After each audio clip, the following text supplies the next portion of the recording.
Hello everyone, this is Benjamin, and in today's video we're just going to talk a little bit about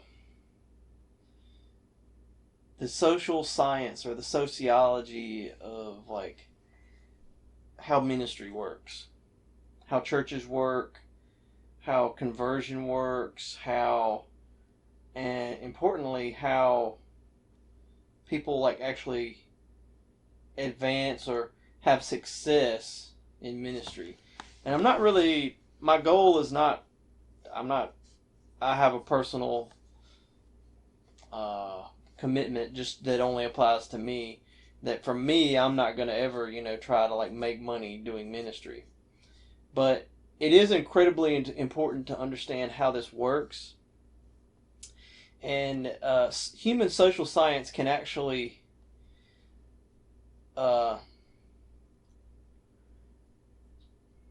really it actually has a lot to say about this, and it's fascinating that like a lot of people in ministry are unaware of what it says. A lot of people in apologetics are unaware. So one of the more interesting things is like a lot of people in apologetics will straight tell you don't just believe something because your parents told you or because your pastor told you, because your friends told you.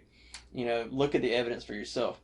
And the fact of the matter is, most people don't do that. So this is the information I'm going to share with you mostly comes from what I've learned from Rodney Stark's books in general, but because he will like literally have the exact same paragraph word for word, because he has to explain the same things in different books. The books will cover different topics, but they will be the same page or the same blurb where he'll just reuse the word for word explanation of something that he's finally crafted. But specifically his book Why God, and what I'm going to talk about is not really the emphasis of his book, but it's important because I think the question is like,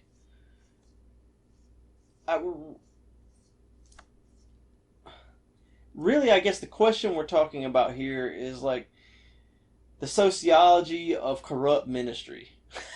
Really, and how it happens, and really understanding how and why it happens. So religious behavior, religious life, religion in general is a huge part of human social life, and so therefore it's a significant it's a significant thing for social scientists to study. It's very important for them. And the dominant theory up until the 1960s was of how conversion happens. In other words, religious conversion. The dominant theory was something called Doctrinal Appeal. In other words, like the belief was that the teachings of a particular religious group appeal to someone, and then that person will convert to that religious group. And this view sat well with the Marxist atheists, and it sat well with the religious people. That like, oh, it's the appeal of our doctrines, and then the atheist would say, oh, it's the appeal of your doctrines. That like, the atheist would say, oh, you're promising people. Marx would say that like, religion is how the rich it's part of how the rich brainwash the poor into being ripped off, because they're like promising you a good afterlife, and so therefore it's all a scam. Whereas religious people would say our doctrines are appealing because they're true, or because they're good, because they're moral, because they're right. Of course our doctrines are appealing. Well, while in graduate school, the famous sociologist Rodney Stark and another one of his compatriot grad students had a fascinating, novel idea, and it's amazing that no one had thought of this before. They just said, why don't we go out and observe conversion happening? They took a scientific approach to social science. They were in the San Francisco Bay Area at the time. I think he said he was working for the Oakland Tribune in the 1960s. And there was a new religious group called, today they're known as the Moonies. This is a religious cult, a very strict, sort of crazy religious group. It's called the Unification Church. Under this, its founder is this Korean engineer called Sung Young Moon, who believes that Jesus appeared to him and told him that Jesus didn't do like everything that's needed to save people from sin, that he only saved them spiritually, but for them to be saved physically, he was supposed to have sex with someone. He never had sex with someone. So like he spiritually gave Sung Young Moon the ability to do that. And so Sung Young Moon is the second advent of Christ. He's not an incarnation, but he has this special gifting. And then it's like he has sex with you, and then like, or with the woman, and then that woman can like go to heaven physically too. And it works like an STD. Then she can go have sex with her husband, and then it'll pass on to their kids, you know. That's the Moonies. Okay, apparently it's kind of big out west. And so this was a very, in the 1960s in Oakland, this was like a super new religious group. And I won't go into the details of, you know, like, they observed this one woman. She basically tried and tried and tried. She got invited. She held lectures. She rented out like conference halls and hotels and invited people to come. She got invited to churches to speak. It didn't do any good until she started making friends in her personal life. And so these two sociologists continue to observe this, and what they formed was a new theory of how conversion works. And it's not doctrinal appeal. So it has been confirmed many times over through empirical methods. It is a cornerstone of social science now. It's the social capital theory. Okay? So what is social capital? What is the social capital theory? And more importantly, how does it affect, what does it have, what does it tell us about how corruption functions in ministry?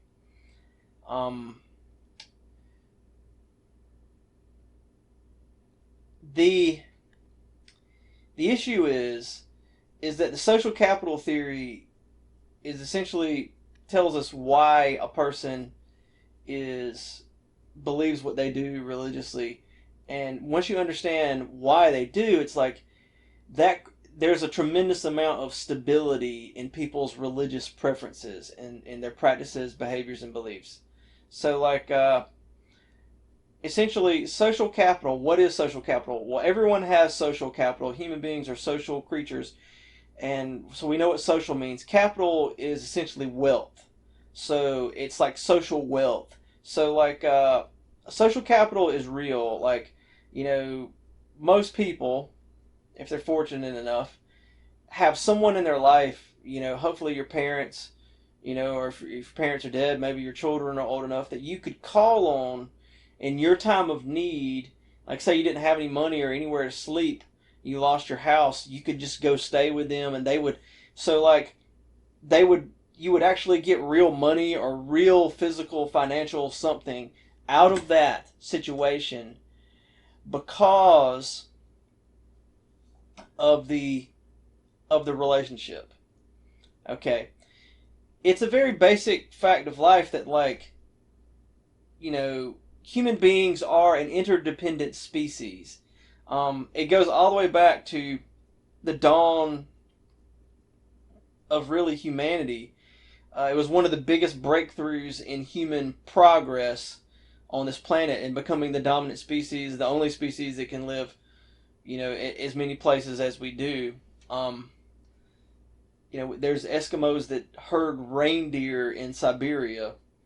You know, reindeer farmers in Siberia. So like in the earliest human tribes, you would have like one guy or girl that weaves the basket, another one goes out and picks the berries, another one makes the hunting weapons, another one does the hunting, another one does the cooking, another one guards the camp at night with baseball-sized rocks that they throw at lions, and got really good at throwing baseball-sized rocks at lions. You know, there's somebody for everything, and we're fairly certain that the first distinctions in jobs that emerged were gender-based, different jobs for men and for women, and then shortly after that, if not right after that, was some sort of leader. In other words, some sort of political arrangement. And then either at the same time or soon after, there was some sort of religious leader. There was some sort of person who specialized in religious matters. Okay? So, here's the thing. You know, they tell you you're crazy. You know, I've heard this all the time. You're not supposed to believe, you know, in God just because your parents do. You're not supposed to believe in Jesus or Christianity just because your parents do. Richard Dawkins would say that till he's blue in the face, and a lot of Christian apologists would say that too. But the bottom line is, that's exactly what almost everyone does, including atheists. Including Richard Dawkins, as best I can tell. His parents were atheists. He had a religious person in his life, in his upbringing, that was a very like liberal Christian, who's basically an atheist, you know. But then he tells everyone, you know, not to just believe something because that's what their parents believe. Well, I think he said his parents were religious, but like they just never brought it up, so they basically raised him to be an atheist. At any rate, unless there's, I mean, I could be wrong about him, but that seems to be what I get. That's the impression I get from that information. But there could be more to it that I don't know about.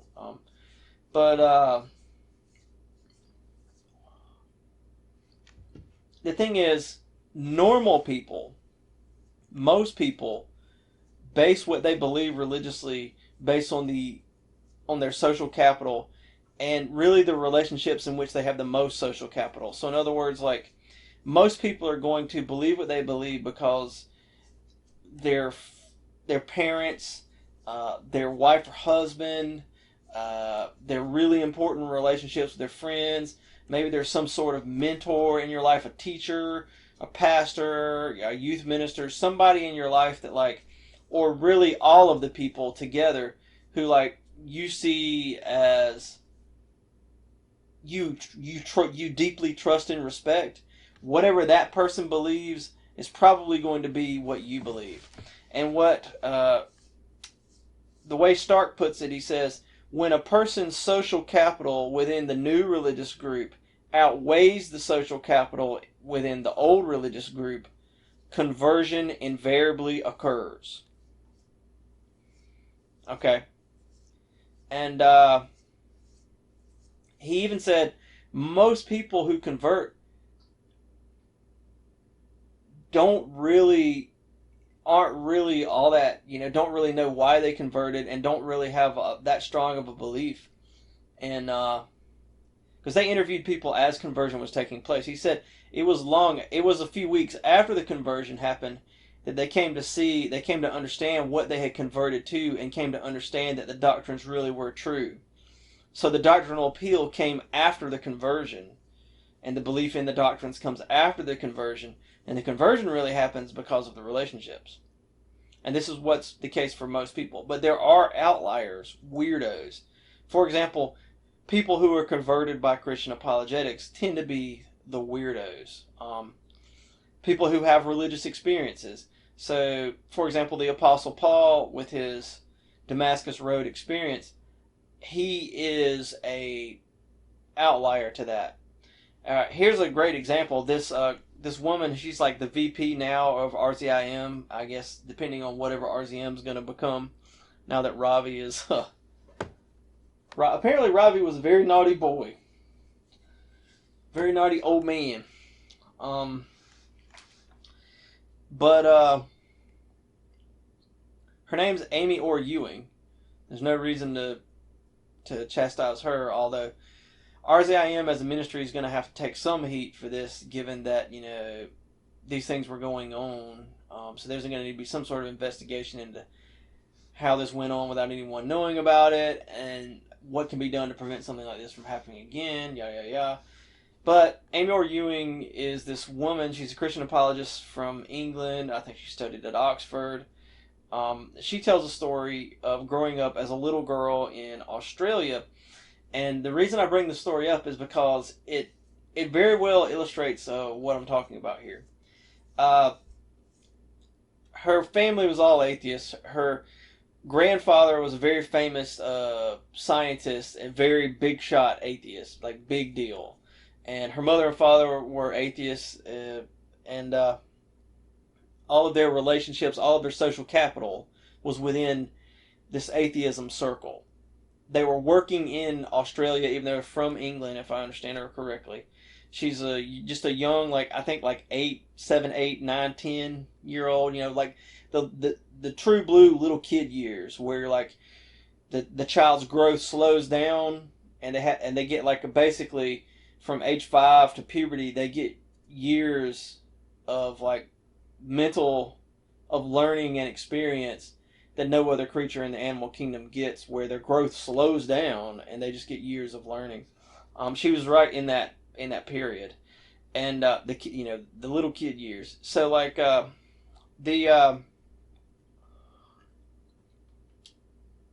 her father, out of the blue, he swannies up and down that he was in his office working one day in Australia in the 80s, and Jesus just appeared to him in his office. Jesus comes to his office. He has, I don't know if it was a vision or an actual physical appearance of Christ, of Jesus Christ, to this man in his office. And he converts on the spot, and he's a Christian now. He comes home, and it is the wife is like, oh no, this is the worst thing that's ever happened. Okay, so then their father's totally transformed or whatever. So then the mother, the wife says, okay, I know what I'll do. I'll take him to an Anglican church. They'll be super liberal, and then that'll deal with all of this, and everything will be okay, because he can just be a liberal Christian and we'll still basically be atheists, So he goes, but it turns out that in Australia, the Church of England, or the Anglican Church, or the Episcopalian Church, might not be the one in here in America, which is a different one, was super conservative in the 80s in Australia. So being from out of town, she didn't know what she got into. It was just an hour-long sermon on the book of Romans, and at the end of it, her father was just weeping, and comes down in front and wants to join the church, and it's the most important day of his life. Okay, so now it got very ugly at home between the mother and the father, and eventually it got to the, you tell basically they're going to get divorced, or she's going to convert, or one of them is going to, convert, to be the same as the other one. So look at how this is playing out. The father is essentially a rogue element within the natural order of things. The natural way conversion happens is on the fringes of groups. You have groups of people with interpersonal relationships, and some people are deep within that group, like these people were, where all of their friendships and all their relationships, their whole life is within atheism. But there's some people who are on the fringes of those groups, where they have contact with, I don't know, Muslims and Buddhists, or people outside of it, okay? And then you have, Christians, for example. Some people may be just so deeply within Christianity that all of their relationships are within that. And the conversion happens on the borders. And it's a long, slow process of one group growing and one group shrinking, and moving back and forth. It's a generational thing. It takes centuries, to really see change. Whereas this guy is a total anomaly, because he just has a religious experience, and he's deeply within this atheist cell. So essentially this is God doing, this is like he's like a paratrooper that's, some sort of commando raid that the Holy Spirit sent in. Okay. Well, after that's the one anomaly, the guy who's converted because Jesus appeared to him in his office. But after that, everything that happens according to the basic social scientific laws. Okay, so like, what happens next? They don't have laws in social science. They have things that closely approximate laws. But there's conflict with the wife. That's exactly what you would expect. Okay. She ends up converting. Okay. Which is, well, a ton of her social capital is invested in this man who is her husband. She ends up converting. Okay. And what Amy Orr Ewing said is incredible. She said, I was a little girl. I was 8, 9, 10 years old. And she said, every single week we would be having Bible studies in my house, and I saw someone convert to Christ for years, through those years. In my house, every single week somebody converted to Christ. It was a weekly occurrence for someone to come to Jesus. And you think, like, what on earth is going on here? It's like, well, it makes perfect sense, right? This guy now has all these relationships, all of his social capital is like within, this whole atheism circle, but he's this anomaly within the circle. Then what's going to happen is, as this thing builds steam, if he keeps converting people, it's all in other words, like, people have all these relationships now, which are the basic tool for how conversion happens. People convert when the social capital within the religious group outweighs the social capital outside the group. And people think of it as, well, that's just irrational. Are you telling me, Ben, that most people are irrational, that they just believe in God because their parents tell them to? That's not really irrational. What's so irrational about that? Like, so for example, I have a friend, he bought a used car, and the used car had trouble with the brakes. I repaired the brakes. He brought the car to me to repair the brakes. And actually I made a mistake, forgot one little part, and it made the brakes lock up. I came back out there at night and fixed it for him in like the Walmart in Putnam County or whatever. And why did he come to me? He essentially put his life in my hands. I could mess up his brakes, he was okay. It was an older car. But you go to people who you consider to be trustworthy and knowledgeable and essentially experts in something to get them, and we routinely put other people in control of really important things in our lives. So like, you can say, well, it's stupid to get your religious beliefs from your parents, but that same person who says that it's stupid probably got their beliefs on all sorts of other important things, like their morals, or what baseball team they like, or football team, from their parents. Their way of life, when they take their bath during the day, how they, the basics of how they live their life, like so many things. Their exercise habits, their eating habits, which will probably either kill you or keep you alive longer. You probably just got that from your parents. If your parents are fat, you were probably fat.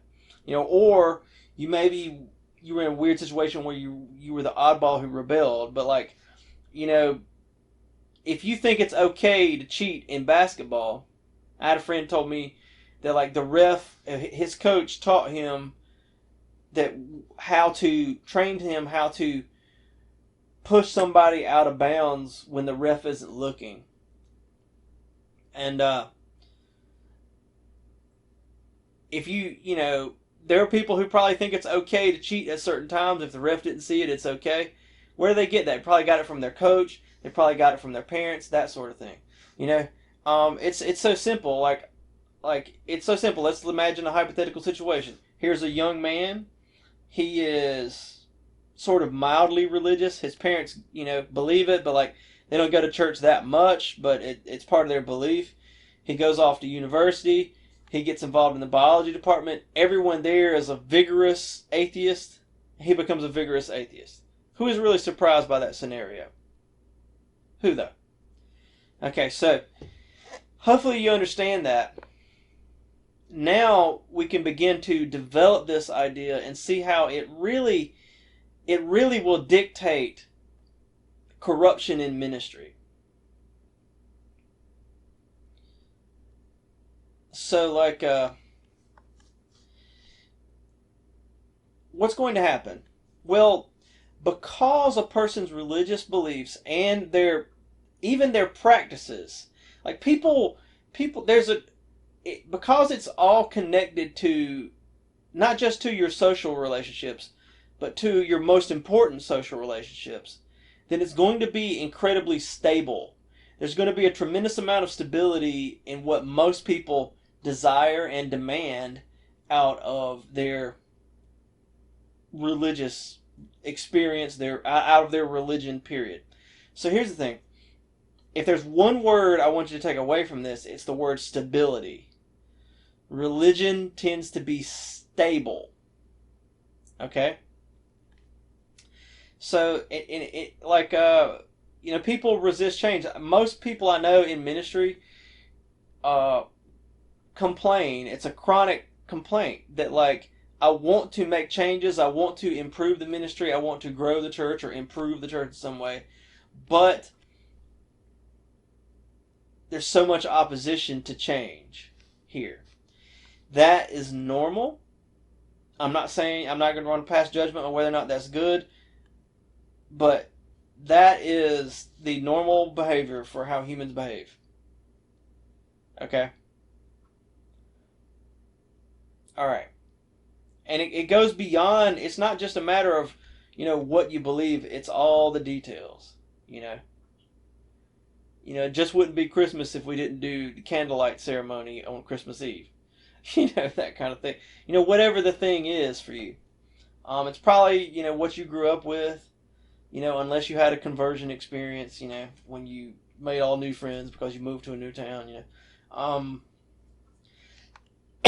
So, like, what that does is it lends itself to all sorts of situations. All sorts of kooky things in ministry. One of the things it lends itself to is really, really, really stupid things that people in ministry do to try to grow their ministry. Okay, so here's the issue. Let's say you're a car company and you make cars. Okay, one of the things that car companies are constantly doing is they're trying to come out with the car. There hasn't really been much in terms of actual engineering improvement in cars since 1996. Technologically, they're the same for the last 25 years. Like EFI engines kept improving, but like the computer code is like literally from 1992 and 94 that's on the computers in the cars. Like, they haven't changed it much. They haven't improved on it much.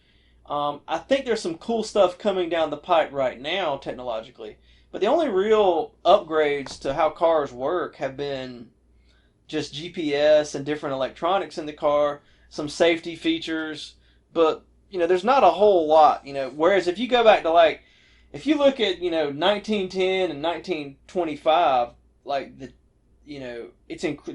difference is incredible, and if you look at 1925 to 1940, it's mind-blowing there, but the biggest change, basically you get to the 1970s, and then you have EFI engines introduced, and then basically you get 96-ish.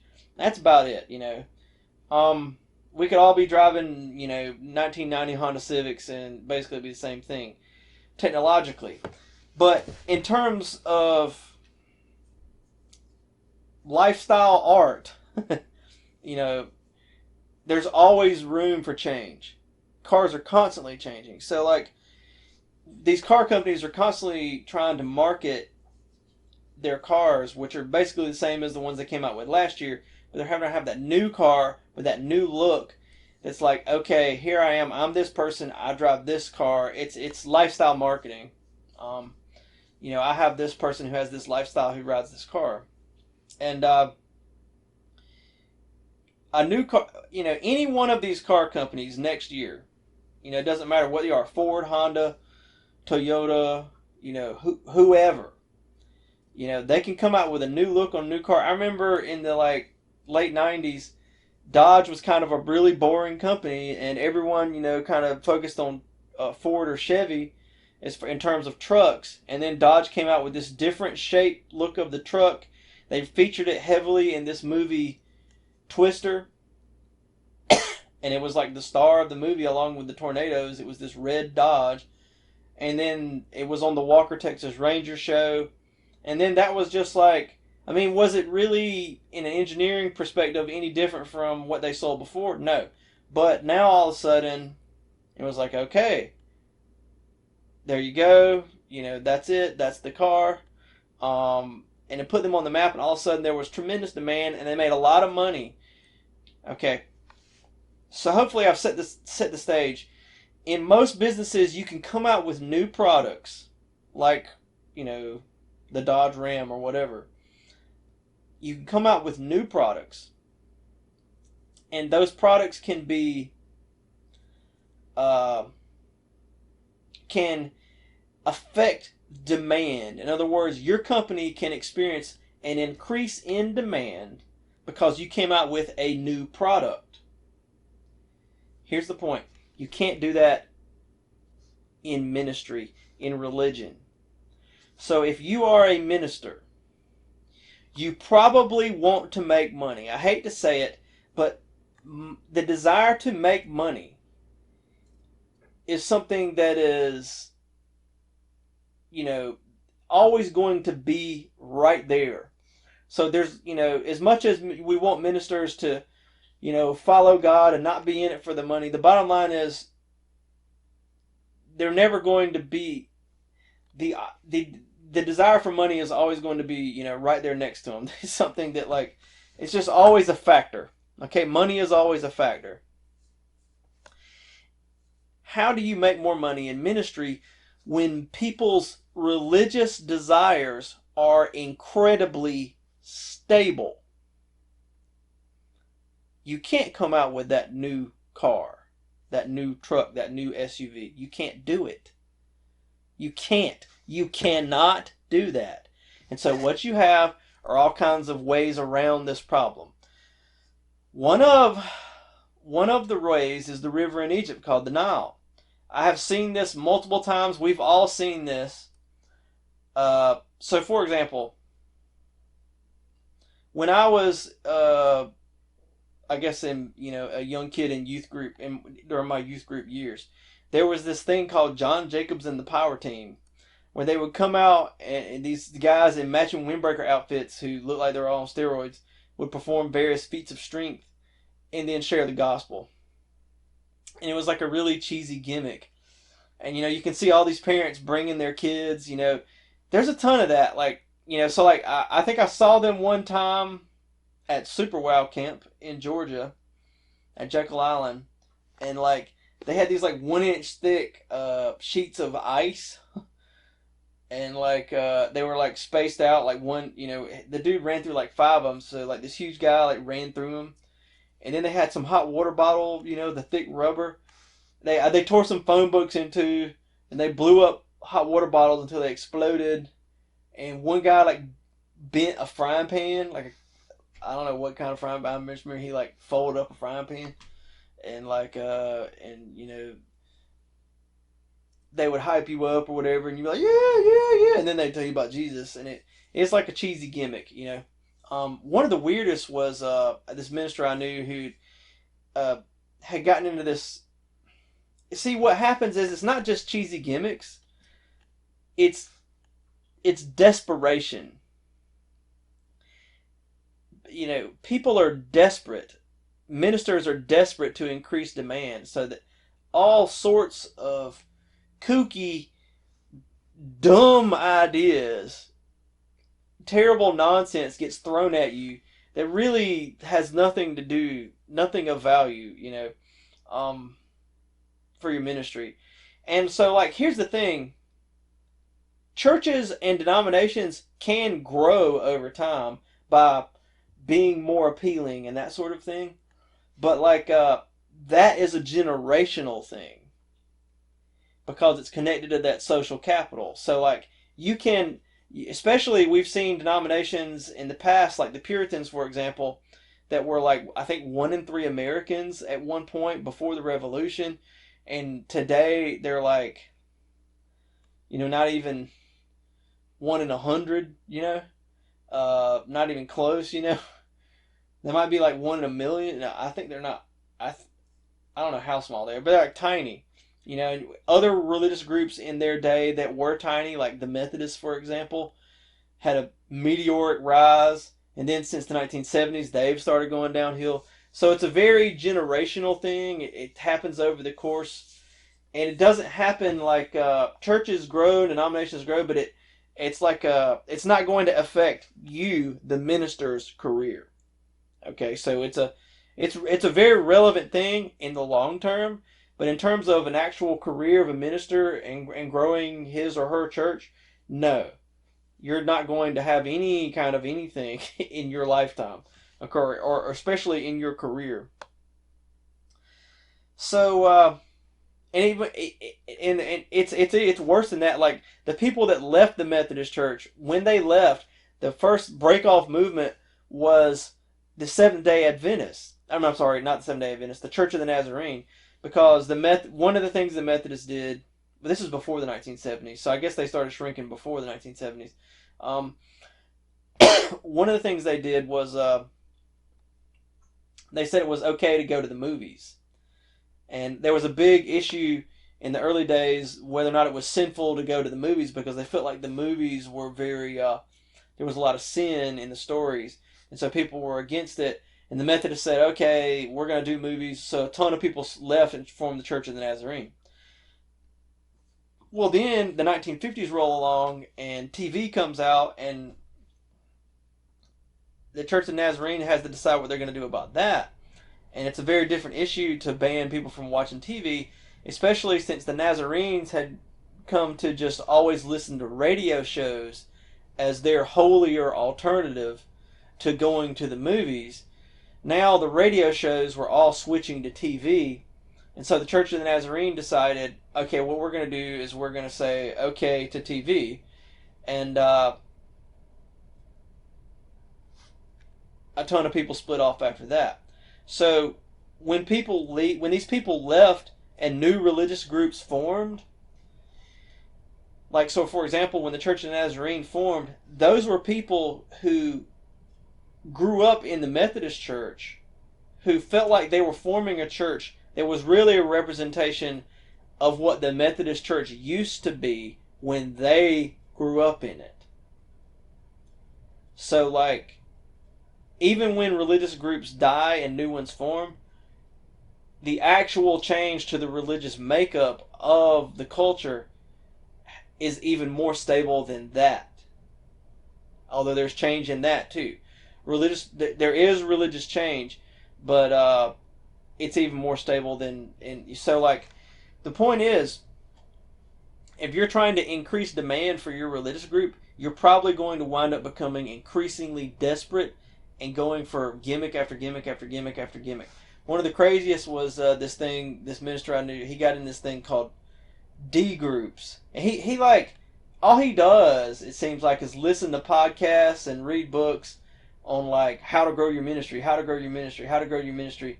And it's all these like really crazy, foolish, desperate pyramid schemes, for preachers. They really, it's just pyramid schemes for preachers.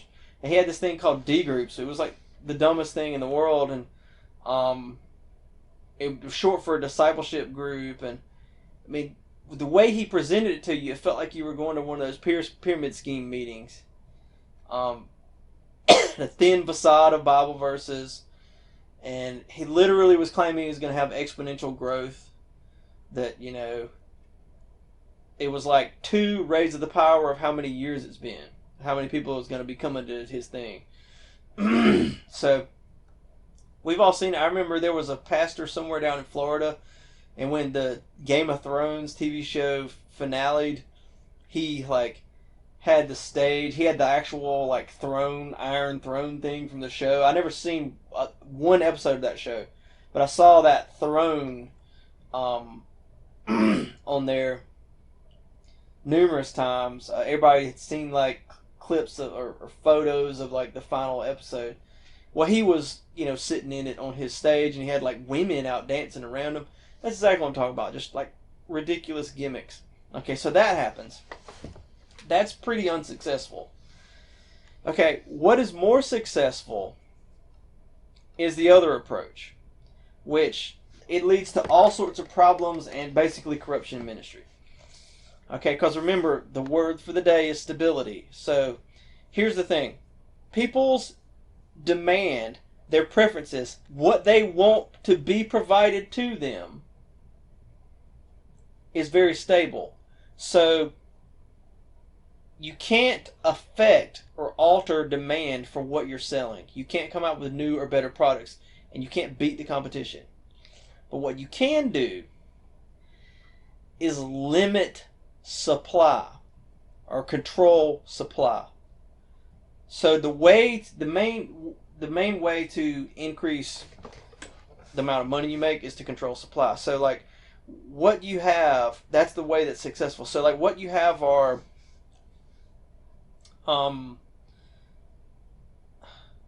you can think of it this way.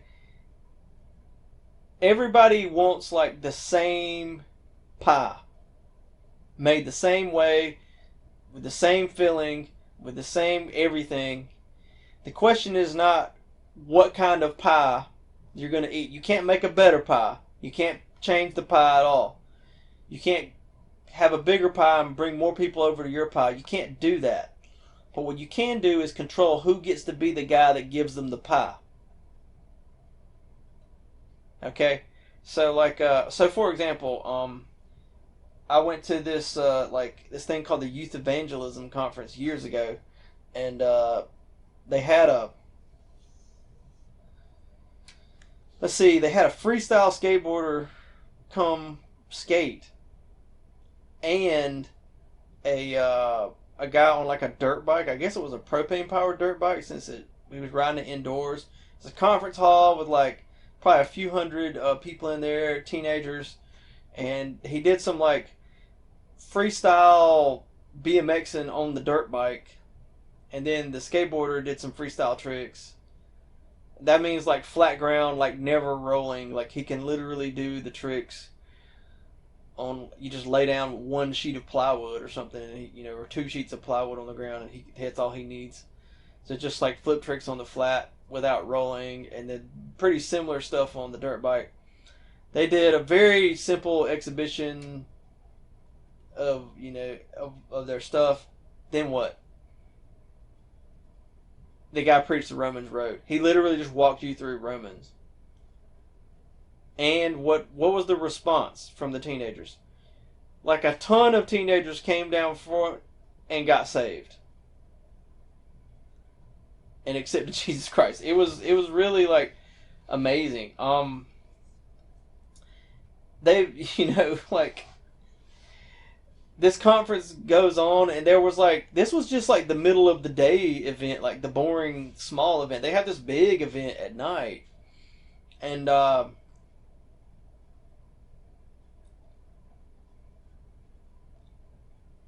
where do people come down front? They came down front at that little thing where the guy just preached the Romans Road. And like, I had a friend who was there who was like had been to seminary, but he dropped out. And he told me, he said, like, me or you could go up there and just do that, just walk them through the Romans Road.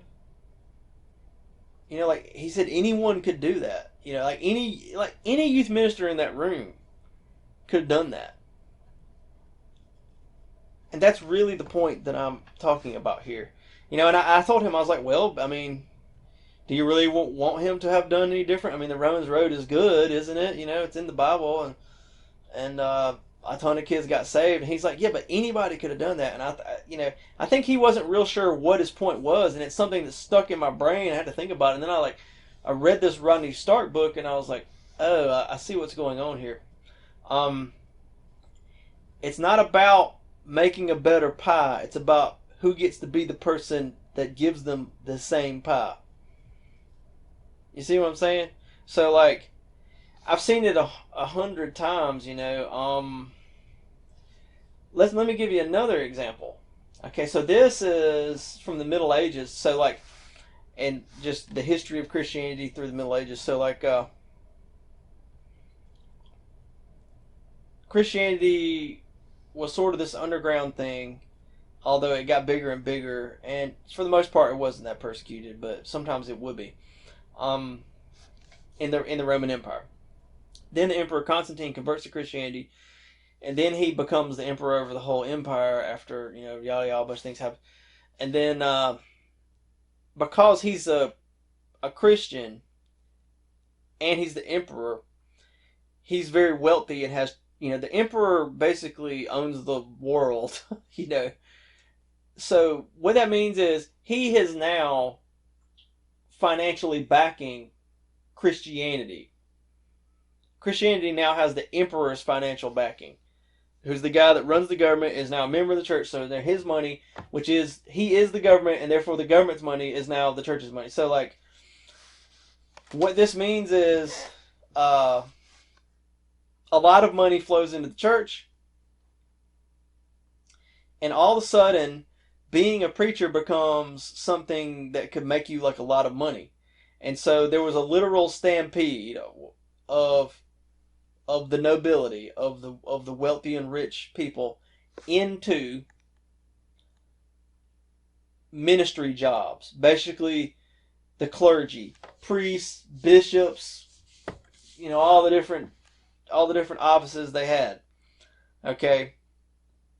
Um.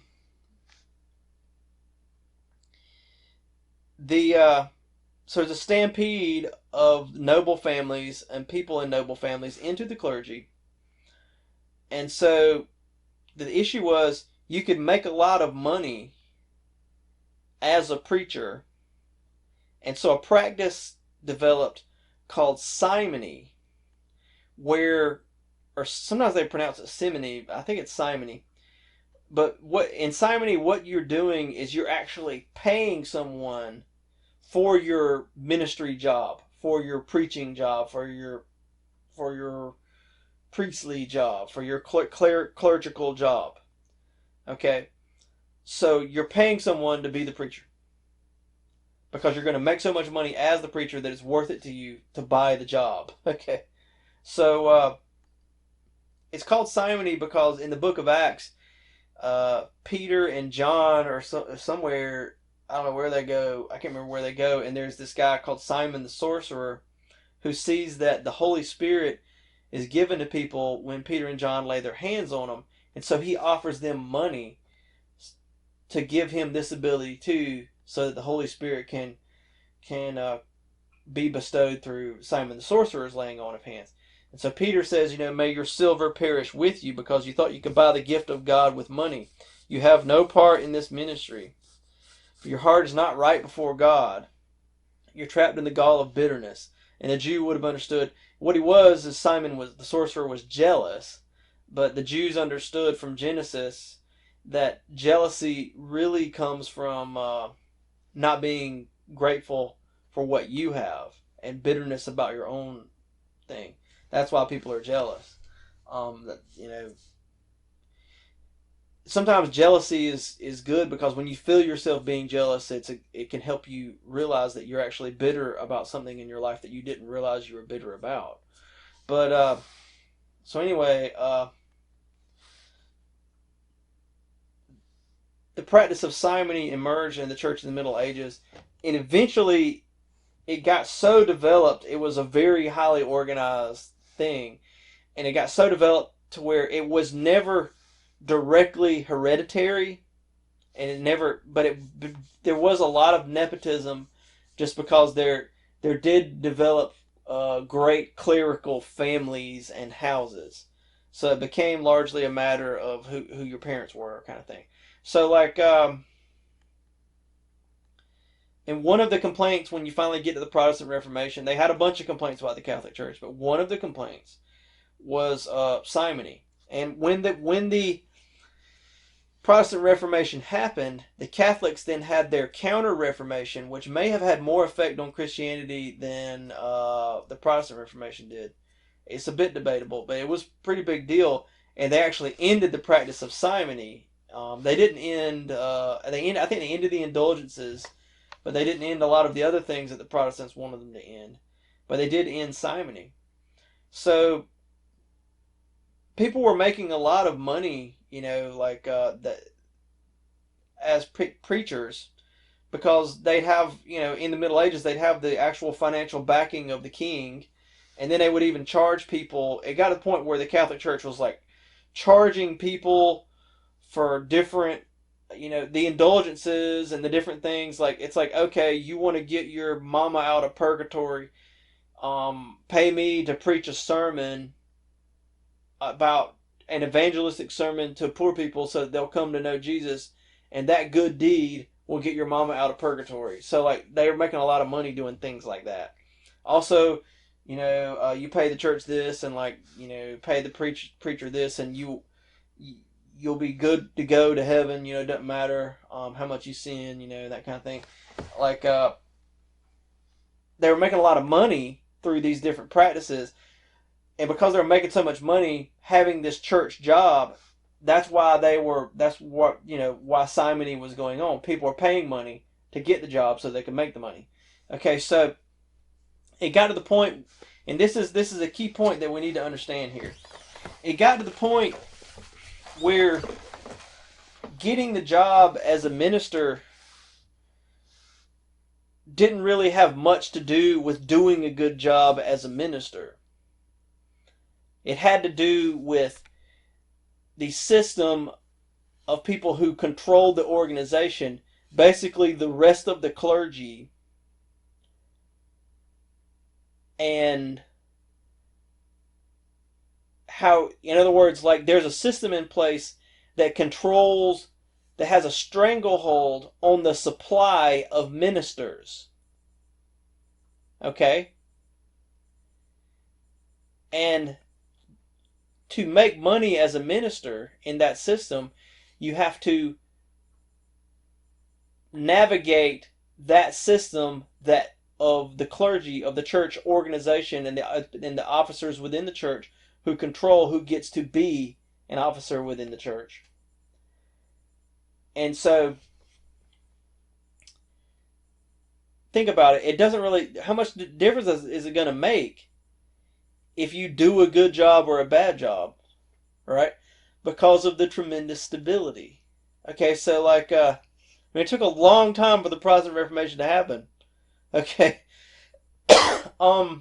so this is what was going on. One of the common complaints was that, okay, all of the services in that era had to be preached in Latin, but no one in the congregation understood Latin. And here's the kicker: neither did the priest who preached. He didn't even know Latin. No one in the building knew Latin. But the priest, that's the stability of this thing. But they had to do it in Latin because that's the way they'd always done it, right? And so since the priest didn't know Latin, he typically would just make up Latin-sounding gibberish, and they would do it like that. Now, so literally pig Latin. Okay, ixnay omnibe, So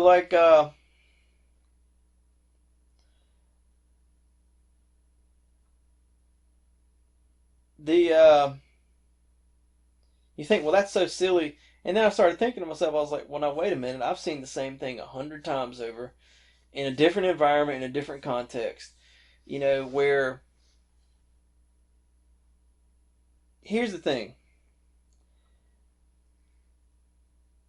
Where a pastor was brought in, a revival pastor, or a camp crusade, or a summer camp or a retreat or a conference, or some sort of thingy where a pastor's brought in to speak, and he does, the pastor comes in and speaks, but it is essentially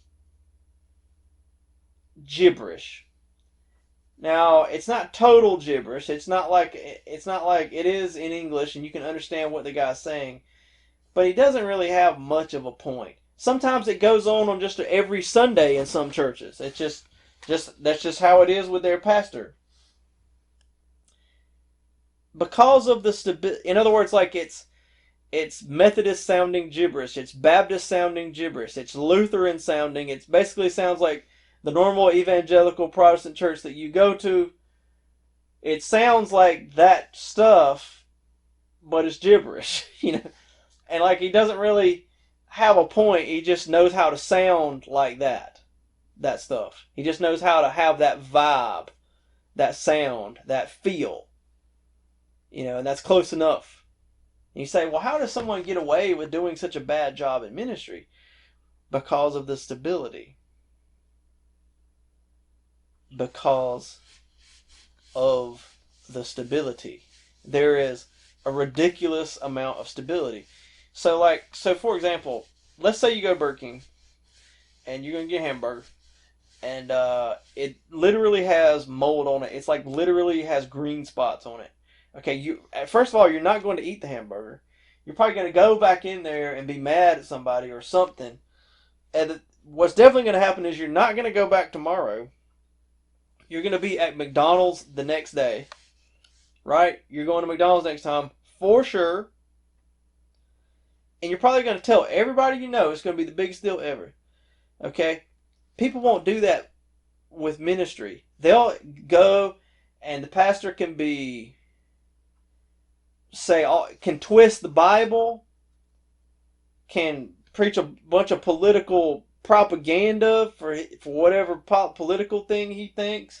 He can be a gossip. He can have anger issues, pride issues, all sorts of problems. He can tell lies about people, and they're going to keep coming and putting up with it because of the stability factor. Their kids won't, probably. But that's what's going on here.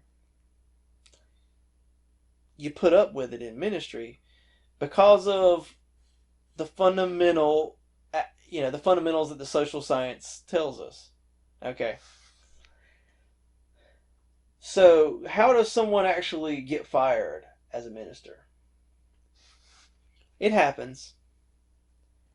One easy way to get fired is to refuse to at least have the feel of what they want. So, if you're a pastor who just, I knew this one guy who was a pastor who, he was never comfortable unless he was telling everybody that everything they believed was wrong and trying to change everything. And calling everyone a sinner all the time. And that's a kind of behavior that's normal within certain denominations. Although within the denominations where that's normal, those churches split all the time. And it's a very volatile world of what's called strict churches, where you're constantly forming new denominations and new churches, and they're always pointing the finger and people are always leaving. But most people's religious preference isn't like that, and even the people whose preference is like that, they're stable in that they always want that strict finger pointing environment. For most people, so that guy got fired. It took a while. It took a while for him to get fired. I mean, I've been around the block and I've seen people who just really, aren't doing their job in ministry, and it's like, why don't they get fired? And it's like, well, getting the job in ministry is not really, it's just like that guy that rode the dirt bike at the evangelism conference for teenagers. It wasn't about, he could have done a terrible job and probably wouldn't have affected the fact that he's going to keep that job. He just needs to be in good with the people who run the conference. And then, that's that. I always wondered, like, why isn't there more of just people just getting up there and just reading the Bible? Like, it wouldn't be cool if a pastor let's just read a book of the Bible today instead of me preaching for an hour. It's like, well, we can't justify your salary because anyone could get up here and do that. Yeah. But it is a thing, it's like, maybe we should do more of that, The Bible's not too bad. Yeah. I'm not advocating that, but it would be interesting to just see more of it. Uh, the the common wisdom, the common sort of common talk wisdom for how to get a pastor fired, for how to get fired as a pastor, maybe a better way to put it. So we talked about basically how do you make more money as a pastor? Well, it's by controlling who gets controlling supply. The common wisdom for how to get fired as a pastor is the things that are sort of commonly known to get pastors fired real quickly are when he or she does something either sexually or financially immoral. And when I say financially, I mean with the church's money, because they tend to have access to the church money pot. So if you're basically stealing money from the church or mishandling the church's money, or if you are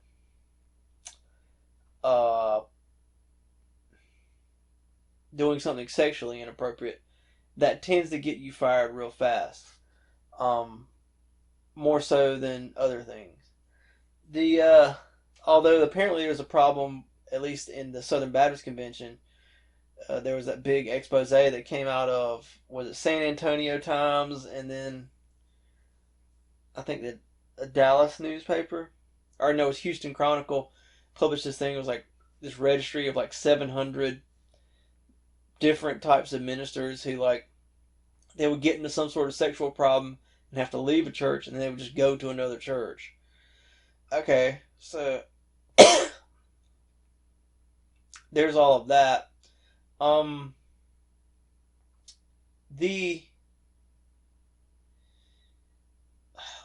should I put it? I've seen churches where, like,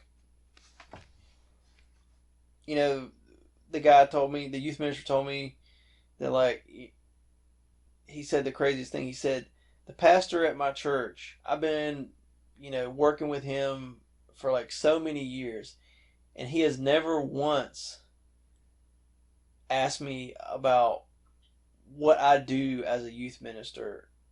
Never once been concerned, never once been interested in, like, what I'm preaching, or even discussed it with me, what I'm teaching the kids. And, like, I saw the environment and I was like, yeah, it just seems like one of these guys who, he knows how to speak in Latin sounding gibberish, but, like, he doesn't have to actually care about doing his job. I didn't think the guy was a bad guy, but it is kind of a difficulty in ministry because, like, one of the problems with ministry is, like, your personal walk with God is part of your job requirement. You can't just show up to work and do your job, but, like, but in your heart be at home watching TV. You need to be in your heart there and all about it, or you're not really doing your job. And so, but then at the same time, it's like, if you're doing ministry, you probably can't switch to something else. It can be very difficult for you to switch to something else and lose your job. And so there's all of that.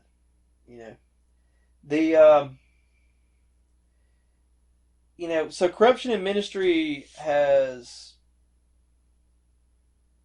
always existed. It's always been an issue to deal with.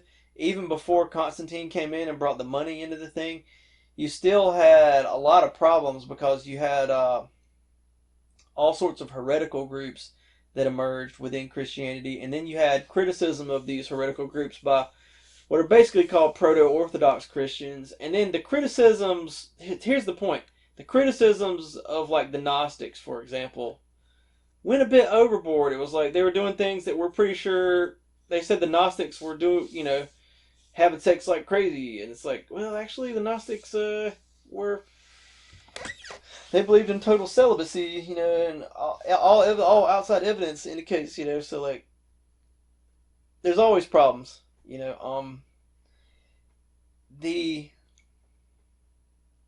so the question becomes like, okay, if social science can tell us how corruption in ministry originates, then how can it, how do I put it? How can corruption in ministry, like, how can it be avoided? Well, I think it helps to understand the telltale signs. So, like, and we didn't even talk about cult group formation. I've got another video on my channel about cult group formation, which is, it's essentially corruption in ministry that happens within that group of really strict churches. That's how they go corrupt, and it's a much more dangerous thing. But anyway, so for example, like I said, it's about controlling supply. And so then the question that arises is like, okay, I've seen this, we've all seen this. Who gets to do the speaking at the thingy? And so, like, what you have are pastors who are, here's the thing, who's going to get to speak at the thingy? Is it going to be the person who has something to say that needs to be said? Maybe not. Maybe not. Rather, it's probably going to be the person who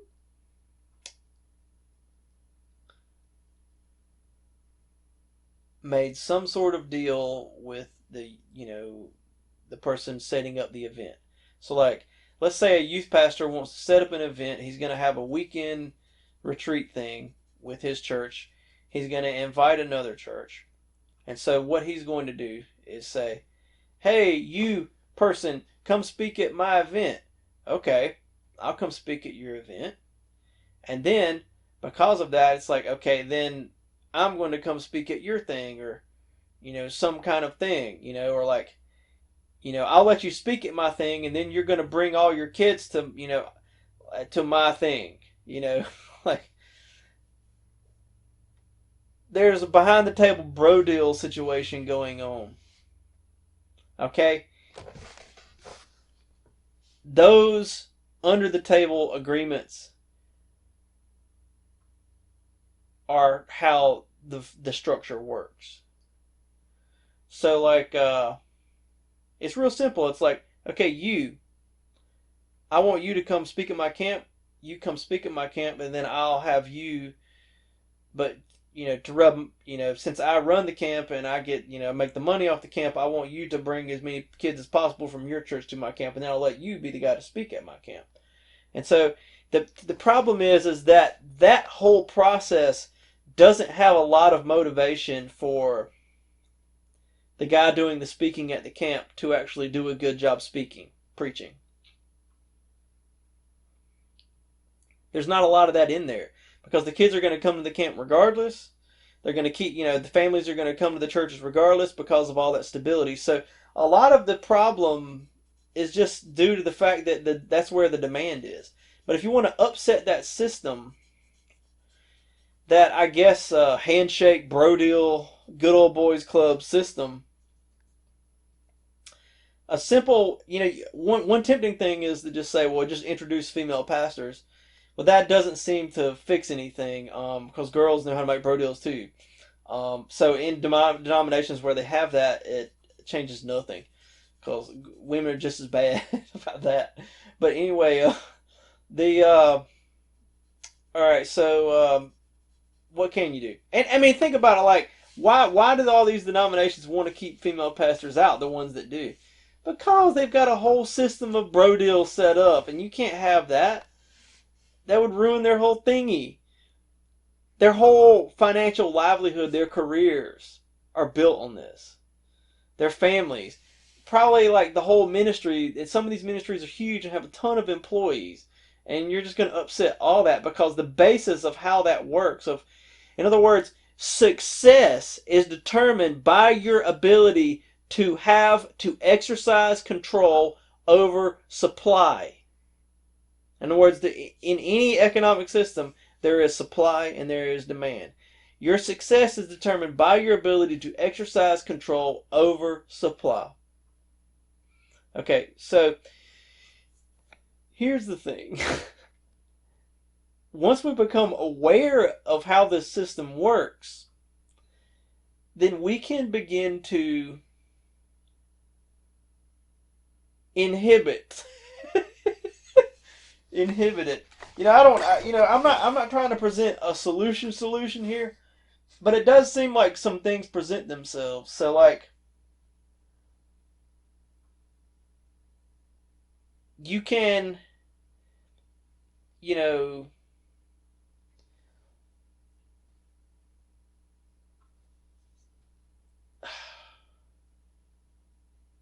what they're going to do is,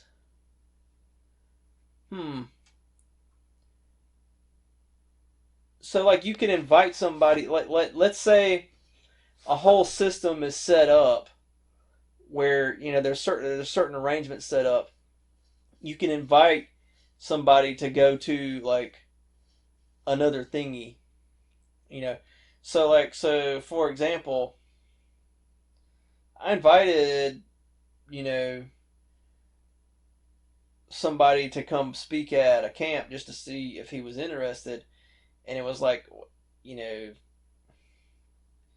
he just, couldn't do it, and it was like, because he would have to take off, he's already speaking at another one, and he can't take off more than 1 week a year, to speak at a camp, and it was like, okay, well,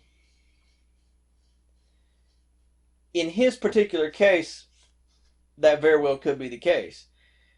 Okay, so I'm just going to use that as a springboard, and we'll talk about a hypothetical situation. Even though in his case, I'm prone to think that was probably true, it would be easy to imagine that there are probably plenty of cases where it's like, no, he wouldn't come speak at my thing because he's got the bro deal. And that would ruin the bro deal, because then that would, so like this whole system of bro deals exists. It's sort of got a mafia-like thing going on. How do you upset it? One of the interesting things is like, you can be someone who doesn't engage in the system of bro deals at all whatsoever, while at the same time be really good at teaching, really good at explaining things and helping people, understand things, and people could really appreciate, your speaking, your teaching, your preaching, whatever it is you do, you're running through sheets of ice, and but you're not going to ever get, put on the stage anywhere. So, for me personally, one of the more interesting things is, one of the personal things I would like to be able to do is like have enough money where I don't ever need to get paid and I don't have to work ever. And then what would I do then? What would I do then? Like, I could sort of go anywhere and just do things, and it wouldn't matter, and I could just do things, and I wouldn't, in other words, like, the motivation behind these bro deals is ultimately to make more money, to have these financial benefits, and it's like, what if you didn't need the financial benefits? Like, there's this whole system of bro deals that like is keeping all sorts of people who are terrible at their job, sort of in their job, and it could all, it would be interesting to see if you could do a ministry that just bypasses the whole thing. That would be really fascinating to me. I think it can help to link up with people who, the bottom line is, because of the truth of Christianity and the truth of the gospel and the truth of Jesus Christ and the work of the Holy Spirit in people's hearts, there are going to be plenty of people in ministry who really care about it and really want to do a good job. And so you can try to link up with those people and work with those people. And one of the things I've found over time is the bro deals create the desire to make changes based on empty reasons. So like so it's like, okay, this person needs to no longer be speaking at the thing, or this person needs to be brought in. All right, why? I've seen this multiple times that like you can really, I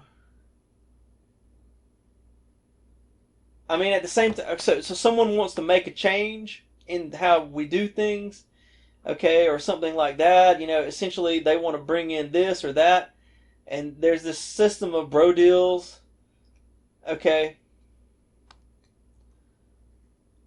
Well,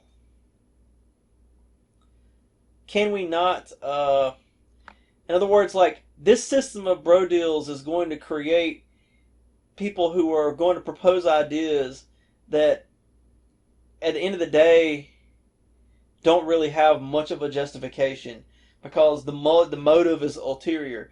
So then, it's kind of like, here's an example. Donald Trump has recently ceased being the United States president, and he just kept saying that like the election was rigged and he's really going to win it and they're going to prove it and they're going to overturn it. And me personally, I never saw evidence beyond a reasonable doubt for that. I saw a lot of things that looked suspicious with the election, but there was a plausible explanation. And what I kept following him on Twitter, and I was like, when are you gonna really prove it, or have you just dropped it, or you're just not gonna say it anymore because it's been a while and you still haven't? And then there he goes again, saying that it's totally a rigged election and all this, and it was like, you never proved that it was rigged. Where's the evidence? Why do you, it's like the real question I kept wondering. I was like, Donald, why do you think it's rigged? So like, here's the thing. When that comes to ministry, it's like, if someone wants to do something and they have an ulterior motive for why they want to do it, what we have to do is take them at face value, and don't take them as someone that you just need to reject because you know that they have an ulterior motive. Just treat them with honesty and fairness and just say, okay, what is your idea? Let's review it, and review it honestly and fairly. And if it stands up to scrutiny, then it must be a good idea, and let's do it. And if it doesn't stand up to scrutiny, then we're not going to do it. Because the thing is, the bro deal system always bypasses doing a good job. It always bypasses doing a good job. Now, the problem with my little solution here is like, you have to actually know how to do a good job to judge people's proposals. But the interesting thing that I've found is that it's not that hard to learn really how to do a good job in ministry, especially in a relative sense. I mean, there's always more to learn, and but like compared to other people, people typically know next to nothing about it, and it's this mysterious thing to most people, like how do electronics work, you know. Because people tend to be, it's just highly mysterious to people. So like the how do I put it?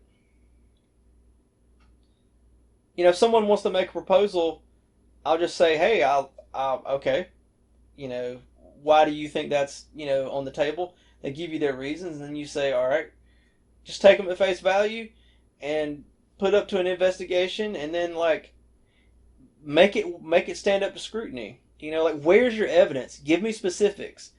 I don't want generalizations. I don't want your summary of the situation. I don't want you to tell me that what we're doing is bad or a problem or unsafe or dangerous. I want you to tell me exactly what is wrong. What makes it that way. And then what I find is the people who are totally wrapped up in the bro deal system actually don't, that can get in the way of them actually knowing how to do their job. And so if you actually know something about doing the job, then you can scrutinize their proposals rather easily. So, preparedness, and you really knowing, like, having a good explanation for why you think, their idea is wrong, or if it turns out to be good. I mean, who knows? The bro deal system may come up with something that's an improvement. If it does, then do it. Because it's an improvement. But if it's a good idea, we'll do it. If it's a bad idea, we won't. And you're not going to get around the bro deal system without doing that. Unless you're going to go around, like putting tape recorders, in people's, bedrooms, and going through their trash cans to see what they eat for supper, like, you can spy on people, but like, you probably wouldn't get the evidence that you need, in a lot of those situations, and it would be a lot of work.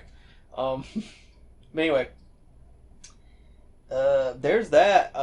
With any luck, I won't have to add an appendix to this video, so thank you for your time.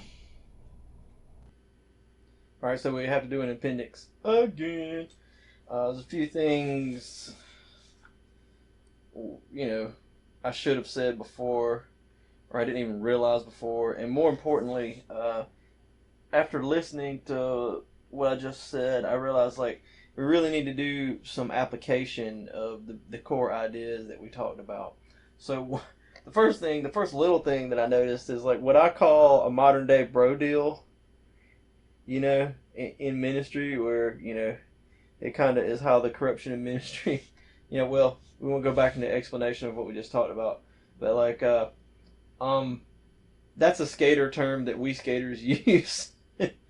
So it's like, if when somebody gets something for free, even though they're not sponsored, because they know a guy who knows a guy, we call that a bro deal. I'm sure other people use the term too, but that's just a term we use all the time. But really, like, the practice of simony in the medieval church is really the same thing. Like, it's really not all that different. So you could just call it simony. Although simony technically means paying money for ministry jobs. The practice, it expands from that, and it builds on that into, like, clerical families, and the preacher, when no one in the room knows Latin, and there's preaching in Latin. And then another important thing that I didn't talk about that's really should be talked about is, because I mean, Christian history is important. It's important, just like the history before Christ and what the Bible says is important. It's also important to know, like, okay, now that Christianity entered into the world, like, how have things been going? I mean, to me, that's every bit as should be from the pulpit, and every bit as important as should be in Sunday school and all that. Well, the history of Christianity now that the church has been founded. How have things gone? You know, and there's no like official holy inspired text about it, but it is the fact of Christ Church on this earth and how has it gone. It seems incredibly relevant, you know, for Christians. So I thought it would be important for us to talk about, okay, when the Protestant Reformation happened, the Catholic Church responded with its own Catholic Reformation, which had, the Catholic Reformation had incredible consequences. And so here's the, let's see how I can explain this, because this is really huge. The Catholic Church had always, there had been a division within the Catholic Church where when Constantine became emperor and all of a sudden a lot of money flowed into the church, you had a lot of people come into the church for the sake of making that money. And they were from the ranks of the nobility. Okay, but there was an existing church organization. And so this kind of became the two sort of groups within the church, commonly referred to as the Church of Power, which are the nobility that came in to make money, and the Church of Piety. Okay, now it would be easy to say, well, the Church of Piety, who are not in it for the money, are the good guys, and the Church of Power, who are in it for the money, are the bad guys. The truth is, yes and no. The Church of Power, it's just like, you know, any president, you know, we've had, like, for example, Donald Trump was just out. Is he a good guy or a bad guy? It's like, well, some things he did good, some things he did bad, you know. You know, like, and so it's the same way with the Church of Power and the Church of Piety. So for example, the Church of Power pretty much from the time of Constantine all the way up to around 1000 AD kind of ran the church. And then around 1000 AD, the Church of Piety sort of gained political control and say. And it was a pope from the Church of Piety in 1096 who launched the first crusade. The division and the Crusades, that was a Church of Piety movement. I'm not saying that the Crusades were necessarily a bad thing, but like, what I am saying is that the desire for holiness can sometimes make one distort the Word of God just as much as the desire for the things of this world. Because sometimes people, you know, want to create extra commandments that aren't in the Bible. And it's really motivated by worldly passions, but it comes from this holier than thou place, you know. So, that being said, one of the interesting things is that there was a debate within the Catholic Church over interest. And it's something, you know, it's like really important to the history of this planet, is the debate within the medieval Catholic Church over whether or not it was a sin to loan money and charge interest. So, for example, in the Muslim world, it's considered the sin of riba. It is a sin against the highest morals of what Muhammad taught, to charge interest on loans. I was listening to I think on YouTube to like the Bill Burr podcast, like a little excerpt, and he had a Muslim write in, and he said the Muslim was saying, you should check out how Muslims handle banking and borrowing money. And the Muslim guy was touting it like it was wonderful. And he said, so in the Muslim world, you borrow money, you pay it off, and there's never paid off with interest. But if you don't make payments on time, then so I mean, it's like, why would anyone loan money in that situation, you know? Why would they use it for something else? And what they do, the way they handle it over there is like, if you don't make payments on time, then the bank owns half of whatever, of the home or the car or whatever you purchased with the loan. And Bill Burr joked and he says, this sounds like you went to the mob. You know, well, it is a problem in the Muslim world because, like, it's sort of this thing of like, once all that oil runs out in the Middle East, it's like, what do they have? You know, they can't do capitalism. In other words, if making money off a loan is a sin, then you can't have capitalism. You can't invest and get a return on your investment. So like, you can't start a business and get a return, kind of thing. You know, so like, there's no one's investing in, you know, they're not building factories and making things. You know, stuff's made in China, stuff's made in Taiwan, stuff's made in Sweden, stuff's made in the USA, stuff's made in Mexico. It's not made in Saudi Arabia. So like, you have all of these wealthy people, why aren't they building factories or something, you know? So like, most of the investment over there, you know, why aren't they creating businesses, creating new products? Why don't we have Saudi Arabian made cars? Why do we have Japanese made cars? You know, because Japan doesn't have all of this wonderful oil that they're sitting on top of, but they're able to make lots of money because they invest their money in things that give them a return, and then they have more money to invest in other productive enterprises. You know, that's the basic concept of capitalism. Well, that's a sin under Islam. And so it was also a sin in Christianity. People felt like it was a sin. They did think that there was an exception in the Middle Ages for Jews because there's Bible verses about how Jews can loan money to non-Jews. So oftentimes in the Middle Ages, people would pressure or coerce Jews into loaning them money. And so Jews often acted as moneylenders in the Middle Ages. On top of that, sometimes Christians with money to lend would pretend to be Jewish so that they could be in the banking business. Okay, so even though it was considered a sin, the first true capitalist economies, capitalism really got started in medieval monasteries in the early Middle Ages. I think around 700 or 800 AD, these monasteries got into capitalism. And so tons of, they were investing. It got to the point where they were like, I think one fellow wrote about this one monastery at this one place. He said all they do is make wine and they ship it out to places and just trade for the things they need. It was like the first cash economies where you weren't growing everything you need where you are. And the thing is, the system, the monasteries where the monks lived had basic systems where, first of all, they had an idea that work was a noble virtue, and Christianity innovated that. Like, you can see it right there in I think it's 1 Thessalonians or 2 Thessalonians, and it's right there towards the end of Acts before Paul goes off to Jerusalem for the last time.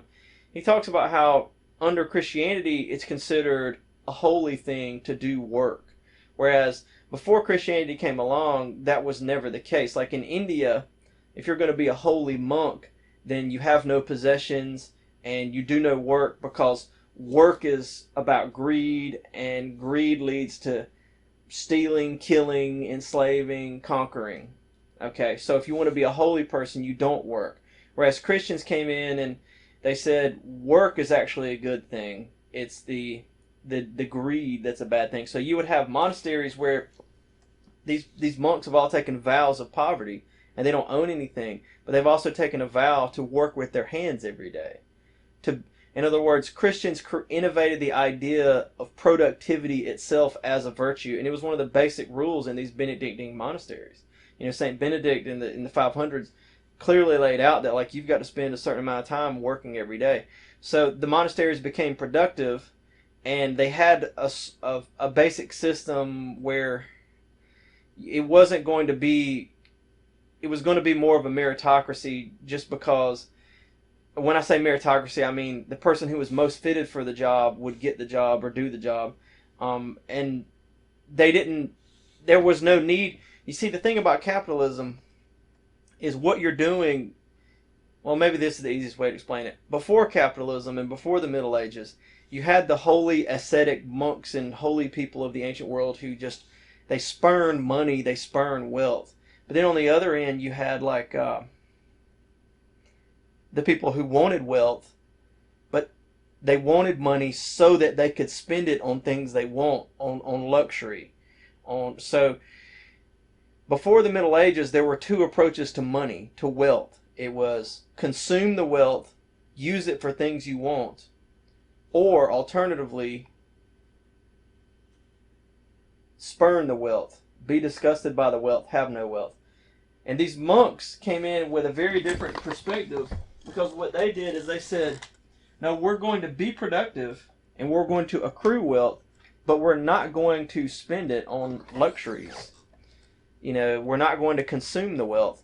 So they had, anything they produced was just money they had that they couldn't spend on nice clothes. I mean, they don't own anything. They couldn't spend it on nice clothes. They couldn't spend it on fancy feasts. They're supposed to eat simple meals every day and pray all morning. So they just invested it in their work that they were doing to build up other nice things. And so it just naturally emerged sort of organically from the combination of productivity as a virtue and greed as a vice, and consumption of wealth, extravagant consumption of wealth as a vice.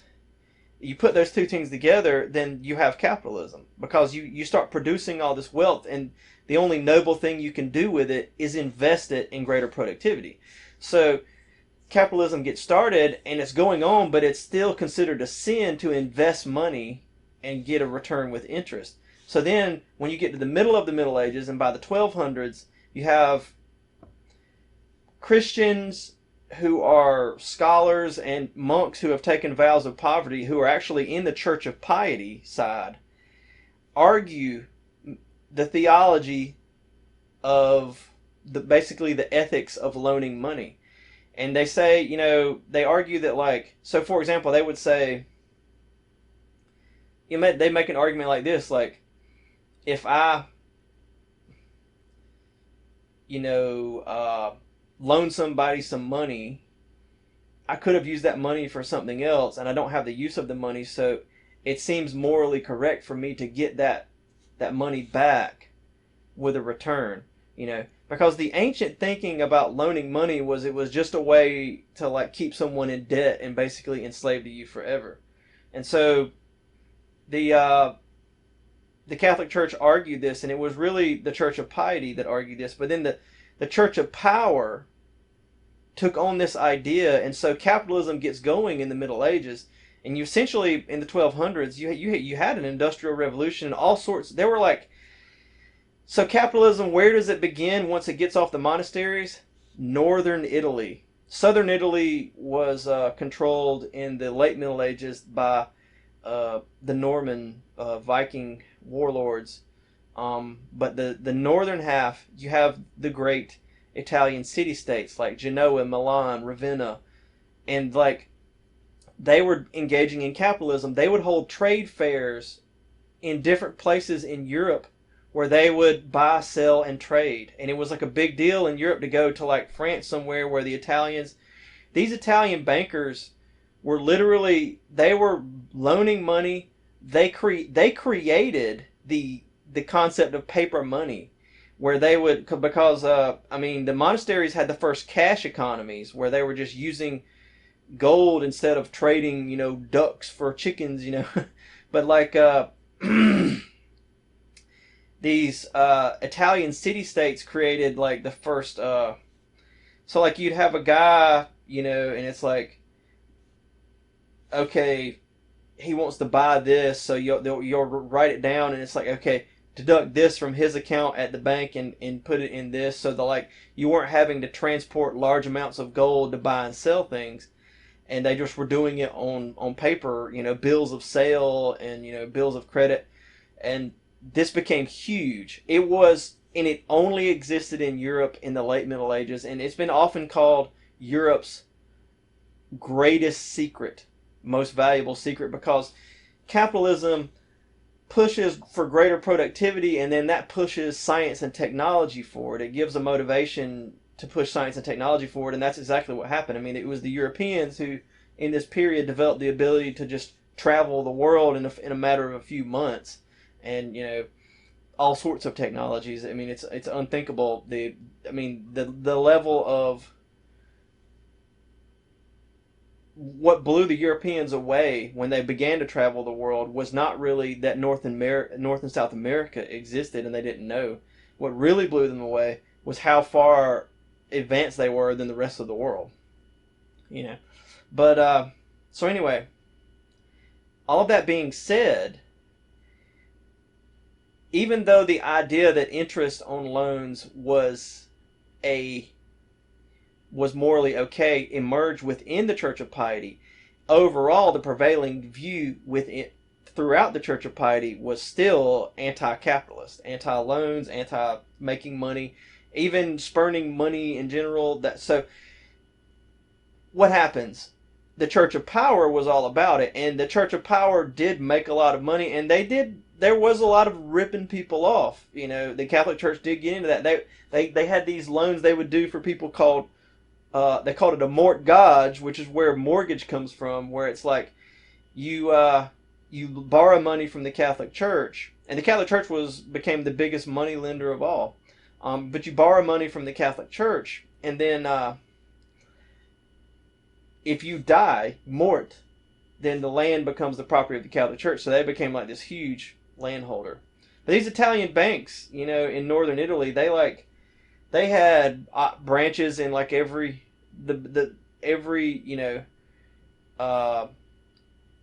they were loaning money to kings and queens to fund their. I mean, it was huge. Like in every nation in Europe, they had branch offices. You know, so like here's the point. When the Catholic Reformation happened, it empowered the Church of Piety within the Catholic Church and the anti-capitalist element within the Catholic Church, and it disempowered the Church of Power. So what happened is the burgeoning, growing capitalism continued to grow and expand within the Protestant regions. So France, Spain, northern Italy was conquered by Spain shortly after, and they sunk backwards technologically relative to England, the Netherlands, you know, these other places. It was really the Netherlands, the Low Countries, you know, Holland and those places were the next to really embrace capitalism. And then then it moved to England. And then England, this led to England's meteoric rise. Spain had the advantage of a massive amount of gold that was coming in, silver that was coming in from the New World, their New World colonies. But once that ran out, it was revealed that they was really an empty. They never really got past a feudal economy. They never moved into a modern capitalist economy. And France was held back in similar ways. Whereas so for example, capitalism can't work if the king can just like tax you into submission and that sort of thing.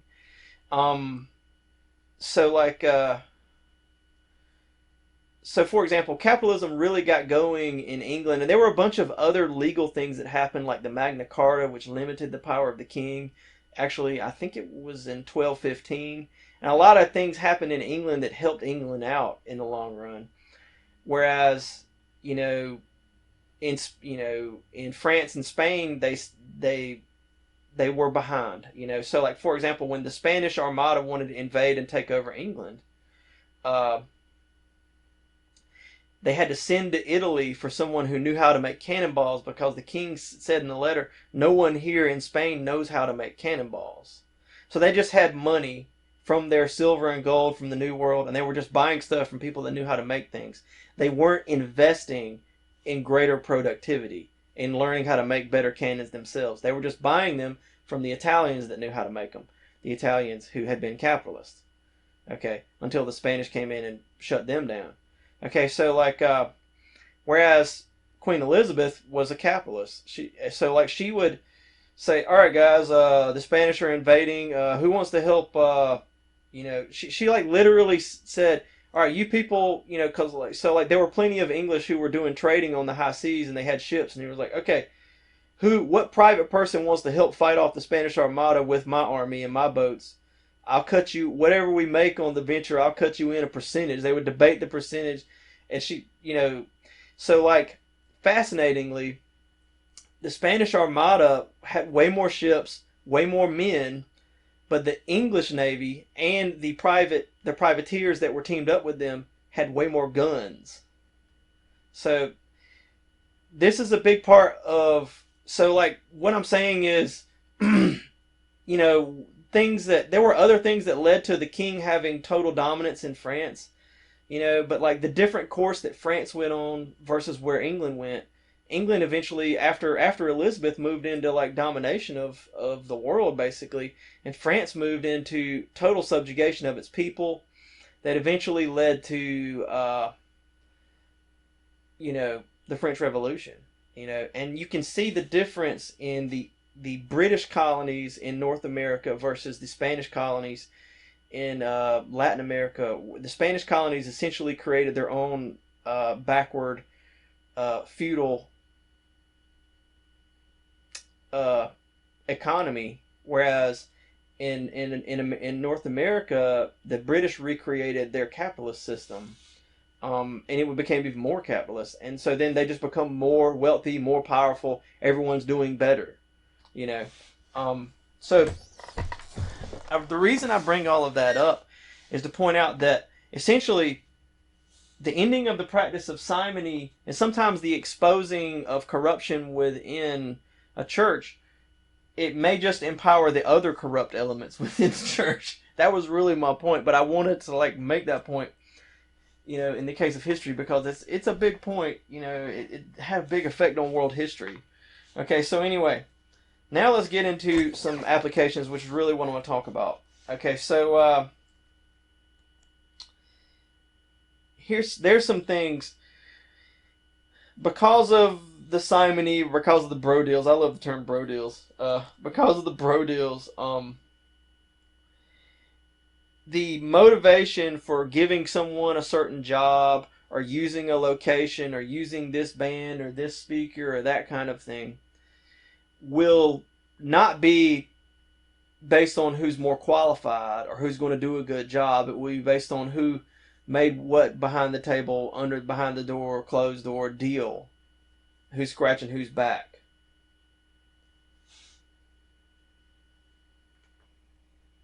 So what that means is you'll have contradictions. So like, in other words, like, let's say, you know, one person is in charge of something and this other minister doesn't want that person to be in charge.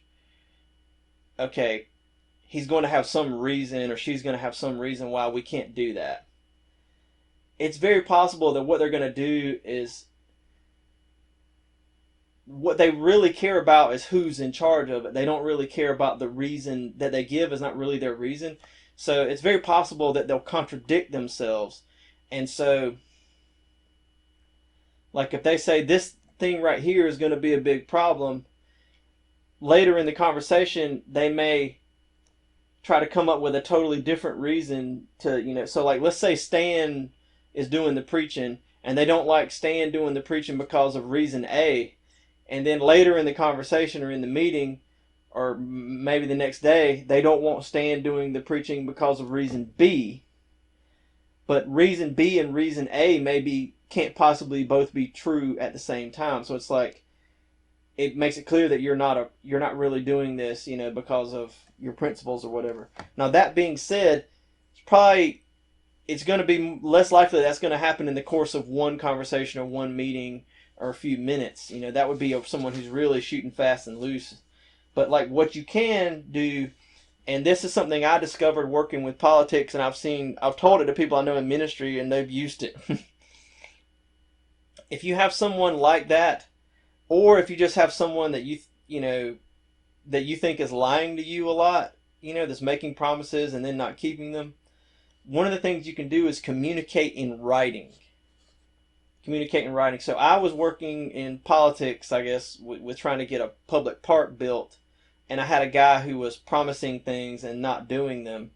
And then if you ever call him out on his lie, he would change what he said or what we said last time. So you communicate in writing, you communicate through text, or I communicated through like a Facebook direct message. And like, I knew he was going to lie to me again, so like I asked him the question and he flat out lied.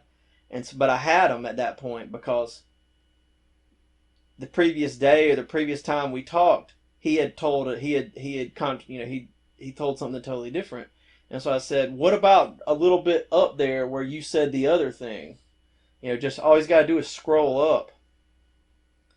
And if it hadn't been in writing, there's no way I would have been able to get him, been able to deal with it. But when I said that, his response was, this is a guy who'll just change anything he said, in the past. And it's like, who really accurately remembers what somebody said? I can't really contradict it with much authority because I don't really, know. But, as the Greek said, writing is the mother of memory. So his response, when I caught him in the lie, and I said, scroll up, this is where you said this. This contradicts what you're saying now. And he responded with a thumbs up. And it was end of conversation. I saw another example. It was on, I watched one of those true crime shows where this woman had a police officer that she had dated, and it turned out he was this crazy stalker guy. And he was like, he got to the point where he was threatening to kill her and her whole family if he didn't, stay. And she just, didn't want to be with him anymore. And every time she was, for a long time, she was scared to call the cops because he said he'd kill her and he could do whatever he wanted. And this friend of hers convinced her to call the cops. And so she did, and the cops came over and just apologized and we'll take care of it. But they didn't file a police report, and they were just going to take care of it in-house. And she wouldn't have to deal with it anymore. Well, it didn't change anything. So that guy had apparently just somehow sweet-talked the cops, into thinking it was okay. And, they just didn't want to have to deal with, arresting one of their own because, they depend on one another and trust one another with their lives. And so you can see why they're reluctant to. But she kept on, complaining about it. And she kept on calling 911, and it was like he would just come right back. And sometimes in a few hours later, he'd be outside her house, spying on her, sending her death threat texts that she's, she better not be talking to any other guys, And so, it took her forever. She eventually got a restraining order from the judge. And then he kept violating it. And she would call 911, and they would say, we'll handle it. And so then she finally dealt with it. She had an idea. The woman, what she did, she'd had to move to another town. It was all this stuff, But she finally figured out what she did was she called the manager, which was a woman, at the place, and this woman had told her, oh, it's the same story just like all the other cops. But what she did is she emailed the woman instead of calling her. She emailed her and said in the email, she said, he's violated the restraining order 3 times. And they don't last for that long, but it had been within the period. And she said, he's violated the restraining order 3 times. And she asked a question, are you telling me that's nothing? And she said within the hour, the man was arrested. And then they came and apologized to her because once they arrest him, there's all kinds of procedural things that they have to do or they'll get in trouble. And they found out that he was using the police database for troubled women. And he had tons of women. They said hundreds of women that he'd been doing this to. And so anyway, the point is, getting things in writing, communicating in writing can be a very effective way of dealing with a lot of this stuff. Of course, it is important for, if you're dealing with someone like this, you probably don't want to communicate through emojis or really bad grammar because you want to be specific because you don't want to give them a way of slipping out because they will always take it, So, yeah. One thing I said before was, if people want to propose something, take them at face value. I found that to be useful, and be prepared and know, they what people do is they take advantage of any area of what we're doing where you don't know what, you don't know anything about. I've seen it in a lot of areas, atheists will do it. They'll take advantage of any little Bible verse that you don't know that much about. And they'll find a way to exploit your lack of knowledge about that one little thing, and then that will somehow bring the whole thing down. So they often, this is, they'll find a way to find one little thing, that like you don't know that much about. So they'll make a suggestion that we need to change this, and we need to change this because it'll be better if we do it this way. And they don't know that it'll be better that you do it that way. That they can just pretend they know, because they know that no one else knows that really anything about it, and you don't know anything about it. Nobody knows anything about it. And so that can it becomes a foothold. It can be anything, any little thing they want to change. It becomes a foothold. So like, be prepared. Take people at face value.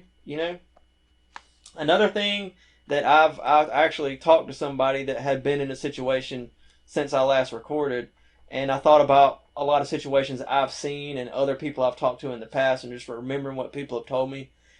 One thing you can do a lot of times when you have somebody who's, basically unqualified, and, they're in the ministry because of corruption, they're probably not qualified and they're probably not doing their job at all.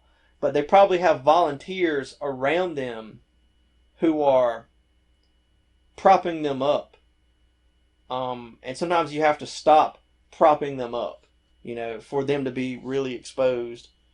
There's been situations like the one I was told about where what was going on in this particular youth group is the youth minister would be late. He wouldn't even do the Bible study, and he would just goof off and play with the kids and rile them up and get them wild and crazy, and the kids would be being bad. And then he had one volunteer, I think, and it was amazing how he had all sorts of. It didn't matter how well, the fact that he was doing his job incredibly poorly didn't matter, because he had the handshakes and the bro deals. So he had all of the parents convinced that their kids just lacked discipline, and it wasn't his fault. Incredible, and he had convinced the rest of the ministry team, the people that run the thingy, that it was the volunteer wasn't helping him, and so the volunteer, this person told me, had to go before the tribunal of the church, and they were like, we brought you in to do, discipline here, which wasn't that was new to the volunteer. Like, I was supposed to be the disciplinarian, and so the way it got dealt with is the volunteer got to do a guest speaking one time, and all the kids were on board, and all the kids were just super good and stood up and applauded, because it was the first lesson they'd heard in a long time. And then so I think one lesson we can learn from that is sometimes you have other people who are absolutely aware of what's going on and upset about the problem. And one of the things that a corrupt minister will do is they often are how shall I put it? They are the bottleneck point through which all communication goes a lot of times. So they don't want you to go to another member or another person or part of the group directly. They want you to always go through them, and all information passes through them. So everything a lot of what comes to you from that minister. And so what you think other people think is what that person tells you other people think. And so this person didn't know, this volunteer didn't know that all of the kids were ready for this youth minister to go. Had no idea, So sometimes opening up lines of communication that bypass the minister will completely eradicate the thing. But maintaining boundaries of communication where everything goes through the minister can create that that system of bro deals and simony, where you can be believing all sorts of nonsense about everyone else that goes to the church or goes to the camp or the whatever, so and I mean, at the end of the day, the minister usually, communication goes through the minister because that's the person that's organizing and setting up events. And that's fine, but that can become a way that the minister can, just like this example that I'm talking about, had all the parents convinced that the kids were just bad, had the church staff convinced that the other volunteers weren't helping, and none of that was true. But he was telling different lies to different groups of people, and all communication was going through him. Nobody was just talking to, no one was just talking to the kids, or like if the church staff and the kids and the volunteers had sat down together, they could have solved all their problems. All their problems really generate because all the communication is going through the minister. So, opening up lines of communication can be good. Another important thing is the distinction between suspicion and accusation.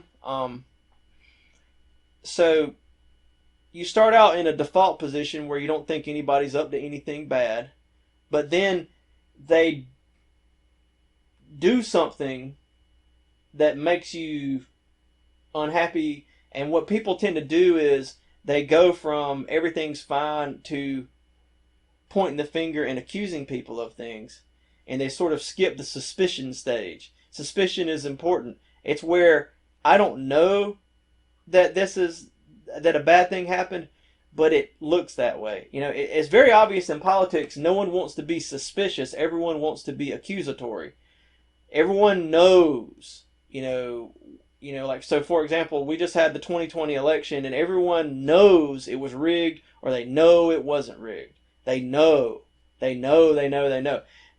Especially with politics, it's filled with people who know things, in quotes here, they know things that they don't really know. And so my point to you, especially when you've got someone who's a problem, but they're keeping it secret or hidden that they are a problem, and the corruption within the ministry is keep being hidden,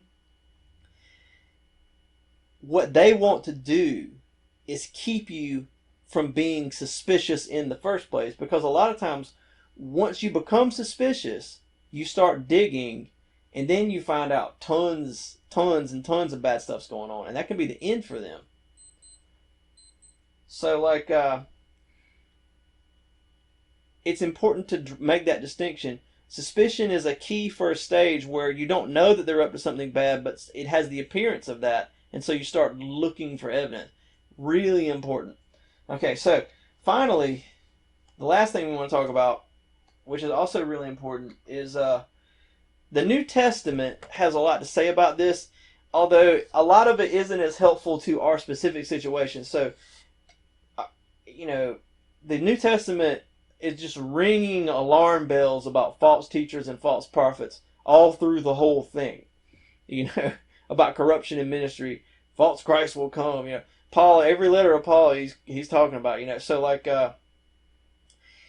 a lot of what the New Testament says about false teachers and that sort of thing, and false prophets and false Christ, and false doctrines, false teachings, false gospels, is not really dealing with specifically corruption in ministry like we're talking about for the sake of this video. Because what we're talking about for the sake of this video is when people are introducing something destructive secretly. Whereas a lot of what Paul talks about, for example, I think almost everything, is dealing with people who are openly introducing destructive ideas, incorrect doctrines, which is really important. I don't want to minimize the importance of that, because, really, that's, you can't. But at the same time, what about people who are introducing destructive teachings or heresies secretly? Well, there's some verses that really talk about that specifically that I think we really need to take a look at. And specifically, take a look at this. 2 Peter chapter 2, verse 1. But false prophets also arose among the people, just as there will be false teachers among you. Okay? Who will secretly bring in destructive heresies. Okay, that's what we're talking about. People who are, so this is, false teachers, covers a lot. Like Mormons, for example, they're pretty open about a lot of, what they say. They say that if you're not part of their church, you're part of the great apostasy. Muslims, of course, say that Jesus never died for our sins, so they're open about it. But what about people who are secretly within our group pretending to not be a false teacher, but they are, and they're secretly bringing in destructive heresies. Okay. Heresies comes from an old Greek word that basically kind of means like the choice to be different, or even conquer a city. But so it says they will secretly bring in destructive heresies, and then he goes on to say, even denying the master who bought them, which would be Jesus, bringing upon themselves swift destruction. So that's interesting what Peter says there. He says people will. He warns that there will be people within the body of Christians who actually deny Christ, but they'll still somehow, carry the label of Christian. That is so true. So true. And then he goes on to say, and many will follow their sensuality. So sensuality is a bit of a confusing word, and I'm pretty sure I know what it means, but I'm going to look up the Greek right here. Okay, it's aselgia. Aselgias. Aselgiais.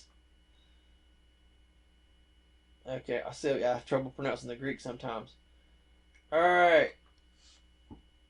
Let us see a little bit about that word, because sensuality is it's a loaded word. Okay, it's translated lasciviousness, wantonness, filthy. So, basic definition here. Unbridled lust, excess, licentiousness, lasciviousness, wantonness, outrageousness, shamelessness, insolence. So licentiousness is another one of those words. It's confusing too. The definition has other words that are every bit as vague that you hear all the time, but it's like, what does it mean? So, licentious, I do know what that means.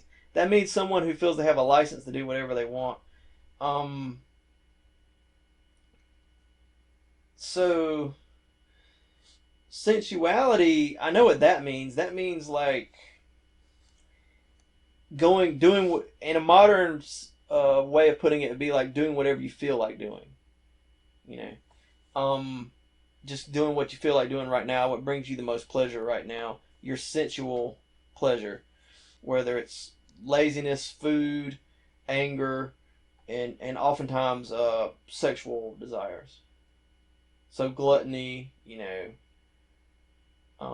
whatever.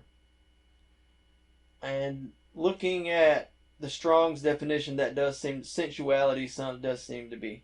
That's basically it. Okay, so Peter's point here is that the person who is among Christians, who's a false teacher that's secretly introducing destructive heresies, in his example, they're not really doing it for any kind of like holier than thou reason. They're doing it because for less holy reasons. Things that if people knew what they were up to, everyone would be obviously against it. Okay. And he says, and because of them, the way of truth will be blasphemed. In other words, like they make Christianity look bad. Okay, they make people speak against Christianity because they see it. Okay. And I mean, certainly preachers who, when you see the pastor roll up in $1 million airplane, and he says, and in their greed, they will exploit you with false words. And then Peter goes on to say that God's going to do something about it. Okay, so that gets on to like the important point that I want to talk about.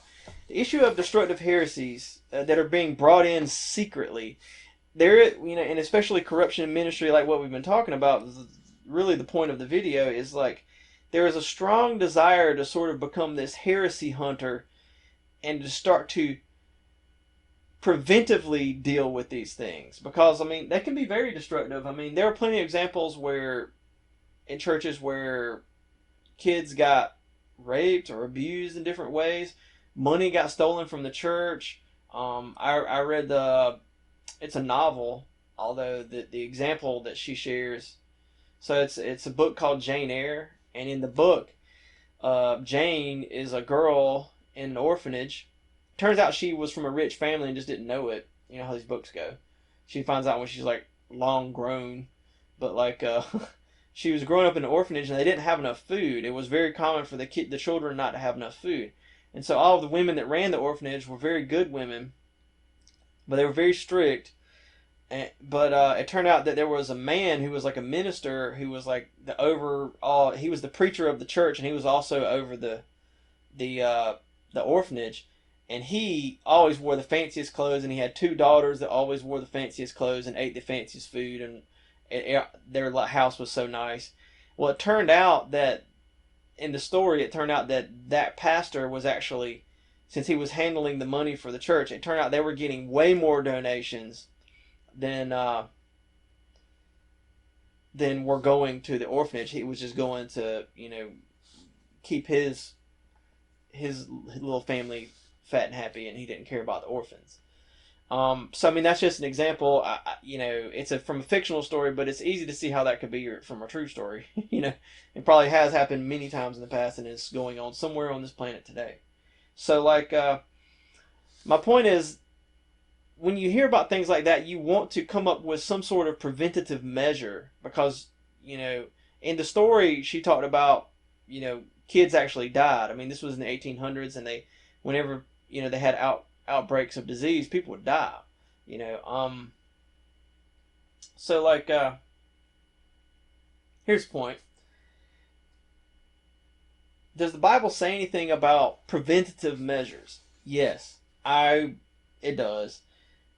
And Jesus says some stuff about it in Matthew 7. It's because, remember, the Bible's always ringing the alarm bell for false prophets and false teachers. Okay, so Matthew 7 says this. Starting in verse 15, it says, watch out for false prophets. So he's telling you to watch out. They come to you in sheep's clothing, but inwardly they are ferocious wolves, which is a very visible way of basically what Peter said, introducing destructive heresies. Now, this is an interesting point. I think Jesus created the phrase wolf in sheep clothing. I think Jesus Christ is actually, I'm going to look it up right quick just to check. Did Jesus create the phrase wolf in sheep's clothing? I think he did. Yep, an idiom of biblical origin according to Wikipedia.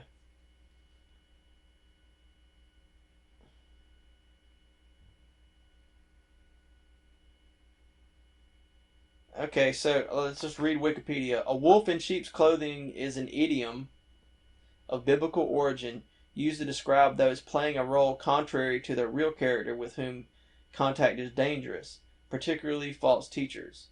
Much later, the idiom has been applied by zoologists to varying kinds of predatory behavior. A fable based on it has been falsely credited to Aesop and is now numbered 451 in the Perry Index. The confusion has arisen from the similarity of the theme with fables of Aesop concerning wolves that are mistakenly trusted by shepherds. The moral drawn from these is that one's basic nature eventually shows through to disguise. The phrase originates in a sermon by Jesus recorded in the Christian New Testament, in Matthew chapter 7. So, the first fable... Okay, alright, so this is interesting. The sermon... So Aesop, if I remember right, he lived in Greek times. But the fable was created in the Middle Ages and attributed to Aesop. Oh. So,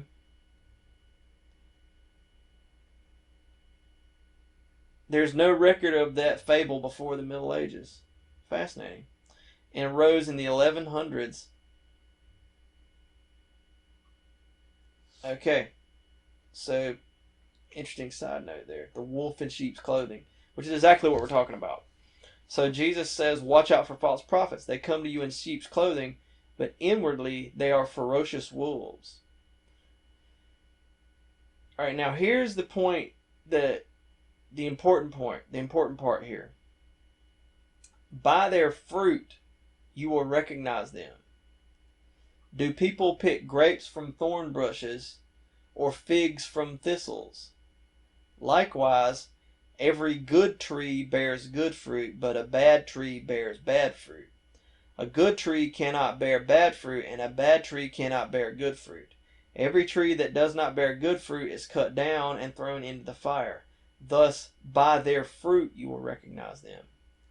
So this part of the story, I was always taught growing up, I never heard anyone teach any other way other than, okay, so fruit, obviously fruit is metaphorical. Obviously, humans don't really literally have apples and oranges grow out of them. So it's metaphorical. So what's the metaphorical interpretation? What I always heard was that don't listen to what they say, look at how they live and how they act. And as I got older, I realized I was like, I mean, people who come as wolves in sheep's clothing, they're not just talking the right talk. They're walking the right walk. As long, they can just walk the wrong walk behind closed doors. So that doesn't really help. And this passage is kind of like, it would make this passage from Jesus kind of dumb. It would be like, Jesus isn't really teaching us much here. He's saying, oh, there's people who claim to be good, but then when you see how they live bad. So they're not good. It's like, Jesus wouldn't bother to tell us that. I mean, like, doesn't everybody already know that? Who doesn't know that?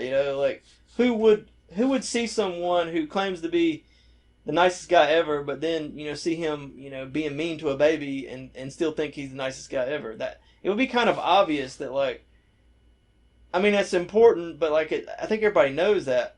So then I was thinking about it, like, what does he mean by bearing bad fruit? And then I realized, like, I think really the question we have to think about is the tree. And then, like, it dawned on me what he's talking about, because I guess because of my background, I have a background in plants, and one of the things that's difficult to do, like, so for example, I work as a landscaper. My family has a history in farming, and one of the things important that you need to know how to do in landscaping is identify different plants, especially poison ivy, for example. If you're weeding a bed, you need to know that there's poison ivy in there. And it can be a big problem in the wintertime because poison ivy is deciduous. It sheds all of its leaves. And you can't tell that it's poison ivy, so you have to be able to recognize it by its growth pattern and by its bark. And over time, I learned how to do that too. Although in the winter, you're less likely to get itchy from it, you still can. And then you have to recognize it in the summer too. So then I thought to myself, and I was like, oh, maybe how this parable of Jesus works would have been obvious to people back when half the world's population was in agriculture, which before 1850 that's the case, or maybe more. Everybody worked in farming or growing food, some sort of way, and it's like, oh, in the wintertime, you don't know what kind of tree that is as easily as in the summertime when it puts out its leaves, or more importantly, in my family's backyard, there's like an apple tree and a pear tree and a peach tree. And I remember when I was little, I would get confused about which tree is which. And then there's a pecan tree next to them, or pecan tree, depending on how sophisticated you are. And here's the thing. When they actually put out the fruit, when you look at a pecan and a peach and a pear and an apple, it's like super obvious what kind of tree it is. But the rest of the year, it's not so obvious. When I was younger, I used to struggle a lot with which one is the peach tree and which one is the pear tree. But when the peach tree puts out the peaches and when the pear tree puts out the pears, there's no mistaking the peach for the pear. And I used to like to eat the pears, but I didn't want to eat the peach. I don't like peaches, but I love to eat the pears. I used to go out there and eat the pears all the time. I would take my little Swiss Army knife and pick the pears and then cut the pears up and eat the pears right off the tree all the time. And I would eat pecans right off the ground all the time. Okay. So he says, recognize it by its fruit. Well, the tree only bears fruit during the right season when it's bearing fruit. When it's bearing fruit, you know exactly what kind of tree it is. You know, I had a customer who had a pear tree, and like when that thing was putting out pears, you knew. I never paid attention to what kind of tree it was, but when it put out pears, you knew, because they would fall all over the ground. No one ever picked them up, and they would get rot, you know, and there's like a strong alcohol smell, and it's like real strong. It's like it's super obvious. So it seems to be clear. Jesus is talking about the wolf in sheep's clothing, you know, within the flock of his flock of the church. You recognize them by their fruit. You wait until it becomes clear that they're doing something wrong. Then you recognize it. Because, see, if you get into preventative measures, the problem is that you become, there's some people who their ministry is just like being a heresy hunter, where all they do is go out and, you know, stop the heretics, stop the heretics, stop the heretics. And what you do is you wind up pointing a finger at everyone before, you know, over the tiniest little infringement. And there's some people who are attracted to that kind of preacher who, you know, find something wrong with everything on TV, everything in politics, every single thing on the radio, everything anyone ever posts online ever is a sin. You know, there are those kind of preachers who are just, they're heresy hunters. They're always looking for it. And I think the advice of this verse is you recognize them when they finally reveal their fruit, when they put out their fruit. Then you know exactly what kind of tree it is. And you know it's a bad tree. So anyway, that all being said, could you do something that, you know, makes them want to go ahead and encourages them to put out their bad fruit earlier so we could prevent them ahead of time? Well, that would be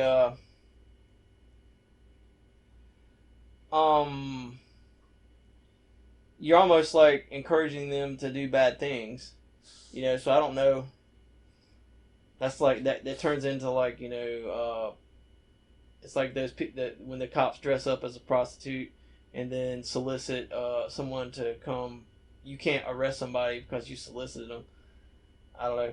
You don't want to encourage people to do the wrong thing, so then you can arrest them for doing the wrong thing. Anyway, that is it. We were going to stop there. Thank you for a mountain of your time. 2 quick thingies to add in here at the end. I misspoke earlier about the Catholic Church being the largest money lender in the Middle Ages. I think that was actually one of the Italian banks, if my memory serves. But I am pretty sure they were the largest landowner during the Middle Ages, or they became that. Now, the other little thing I want to add is that I remembered an example that may be helpful for how the clergy or the priestly class, the professional minister class, can manipulate or control supply. And it's just an example that I just remembered. I think it may be helpful just because it has a different perspective on things. But one of the things that historically has happened in numerous situations is churches have gone liberal. And so when churches go liberal, in other words, they change the doctrines from, you know, the doctrines that they held that were stricter to more liberal doctrines. So an example of something like this would be, oh, there's no such thing as hell. Hell is really a metaphor for the false mindset that you would think God would ever send you somewhere like that. Or, you know, it could be something like Jesus didn't really rise from the dead. That's just a metaphor for how God loves us. Or, you know, or God doesn't exist. That's just a metaphor for human community. You know, if you want to go ultra liberal, you know, because there's like it kind of, denominations tend to make moves to become more and more liberal over time. So it's like each one of these, you know, steps can be like a big leap. You know, but they may say, you know, that in the ultra liberal step they say, you know, God doesn't exist. It's just a metaphor for human community. So when we sing worship songs to God, we're really celebrating how much we love each other, you know, how much we enjoy our community. So that's in the ultra liberal. A big one in our day is the question of like homosexuality and acceptance of homosexuality, or celebration and affirming it versus condemning it as a sin. If you rewind the clock back to 100 years ago, when the motion picture became a thing, whether or not you thought going to the movies was a sin was a big one, and then a similar thing happened with TV. So those are some examples. Certainly, in the turn of the century period, whether or not you drink alcohol was a big one. So like denominations can go liberal, and when the denomination goes liberal, it always has to be the leadership within the church that makes this happen.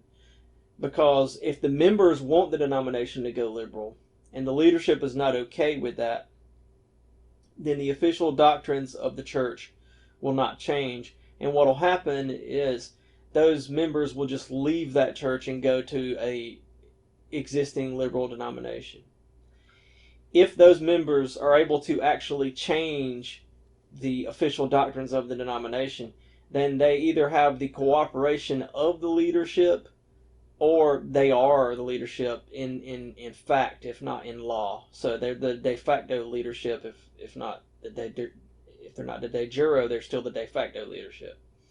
So bottom line is, it takes the leadership to turn the denomination liberal. But what's going to happen is you will alienate many of your clergy, and you will cause an exodus of leadership. But you won't have a big exodus of membership. So the members, or the consumers, if you want to think of it in that sense, the members will stick around because of the tremendous stability. That's where they grew up. The loss of membership, as denominations go liberal, traditionally they always lose membership. The loss of membership tends to be more of a generational thing. But the loss of clergy will happen right away. Or much quicker. So like, everyone will, all of the other clergy who have a problem with it will know that the writing's on the wall. They will be suspicious, and then it'll finally happen. And many of them will leave before it actually gets to that point. So an example in modern times is the Methodist Church, the United Methodist Church. They are currently having they had a big vote a few years back over whether or not they're going to celebrate and affirm gay pastors or continue to condemn homosexuality as a sin. The vote was shot down, and it looks like homosexuality is still a sin according to the official doctrines. As from what I've heard from the rumor mill is that the pastors in the United States it's a worldwide church, and it was clergy and other bishops basically in other countries who voted it down, but in the United States they were for it. So the issue is, you could see an actual split. You could see that denomination split into two denominations. And what could very easily happen is the Methodist Church could split into the Conservative Methodist Church and the Liberal Methodist Church. I'm sure they'll have some more creative name than that, but that'll be what it is. As far as computer programming goes, that'll be the descriptive title. So anyway, that's what happens. Most people will continue to go to the existing church that they've always been part of, and they'll find some kind of way to keep going because that's where they grew up, I know one lady, she was telling me that, she grew up in the Methodist Church. Her whole family grew up in the Methodist Church. Their parents took them to the Methodist Church. And she's a really an old lady now, but she was telling me that her sister, who's also older, is aware that their local pastor, is accepting and affirming and celebrating homosexuality. And so her sister just continued on going there, even though that wasn't what she was raised in. But she just found a way to just kind of say it's okay. Well, what happens as churches go liberal is they tend to lose membership. But see, the thing is, and my point is, the membership loss will happen on a generational basis. But just like the membership growth of a denomination or a religious movement will happen on a generational basis, it's a long, slow process. Things tend to be very stable. But in terms of the clergy, that can happen quickly. That can happen fast. So, like, you'll lose clergy right away. You'll have an exodus of clergy who aren't comfortable with the liberal move. And liberal denominations, the leadership within these denominations have exploited this time and time again. From whether it's Lutheran or, what became of the Puritans and all that. What happens is the membership stays steady for a generation, but there's less pastors. So all of a sudden, all of the pastors who hang around, all of their pay goes up. That's happened time and time again. It's a time proven method. Now, in the long run, those denominations die. So, for example, the large group of Protestant denominations in America that at one point dominated America all went liberal, and they're dying in terms of numbers. All of the death of Christianity, or like the dying Christian religion in America, is within these denominations that are called the mainline denominations. The conservative denominations and the new denominations, the old conservative denominations and the new non-denominational conservative evangelical denominations, are either holding steady or slightly growing. So the only people who are, the mass exodus from the church is happening all within what's called the mainline church, or the mainline Protestant denominations. And so that's just an example of how this process worked. These guys killed their denomination in the long run, but they benefited their own pocketbooks in the short run, because that is just another way you can control supply, by getting the actual organization to go into territory that the people who, you're going to have people who really believe what, the Bible says, or have principled beliefs, and they're not going to be comfortable with going into those waters. So it's a great way to rid yourself of the competition. Another way that it happened, this is also the Methodist Church, another way that it happened was there was a big debate in the Methodist Church for a long time. They were one of the last to build their own seminaries or schools for educating pastors and training pastors. And so what they did was, the debate was like, okay, because this is one of the fastest growing meteoric rising denominations in the country, overtook all of the main lines and then went on its own decline. So, the Methodist Church is a great case study. So, they had this big debate, and one side, said, well, we need the pastors to be trained, otherwise we basically have the modern day equivalent of someone, speaking pig Latin who doesn't know what he's talking about, or she. This was long before they had female pastors. And then you have the other side said that the local church should call pastors, because the local church is best suited to call someone who actually is really committed to doing it, who actually cares about it. And so that was the debate. And you could see there's a powerful side to both sides. You want the pastor to actually be educated. You don't want someone up there speaking pig Latin. But at the same time, it does seem like the local community would be best suited to at least know who really is called and really should be doing it. Of course, that doesn't mean that the local community will always call the right person, but at least they're best suited to know that. So in the Methodist Church, the pro-seminary side won.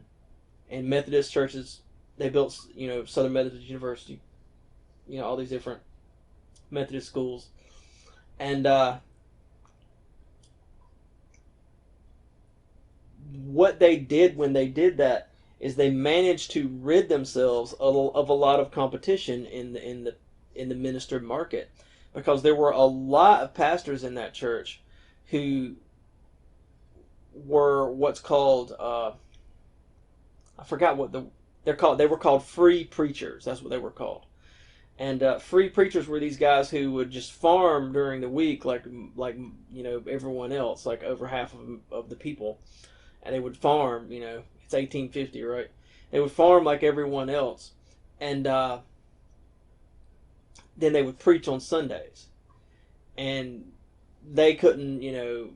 All of a sudden there was a mountain of people who were in that clergy who were suddenly eliminated just like that. And so they were able to control supply. Everyone else who's able to go through, who's able to jump the hurdle of getting a seminary degree because they've got parents or some sort of situation that they can afford to do that. Maybe they live closer to the seminary. Who knows? Maybe they know the right people. But whoever is able to get past that new obstacle is now going to make more money because the church is going to stay the same size, but you got less pastors. So anyway, there is the addendum. Thank you.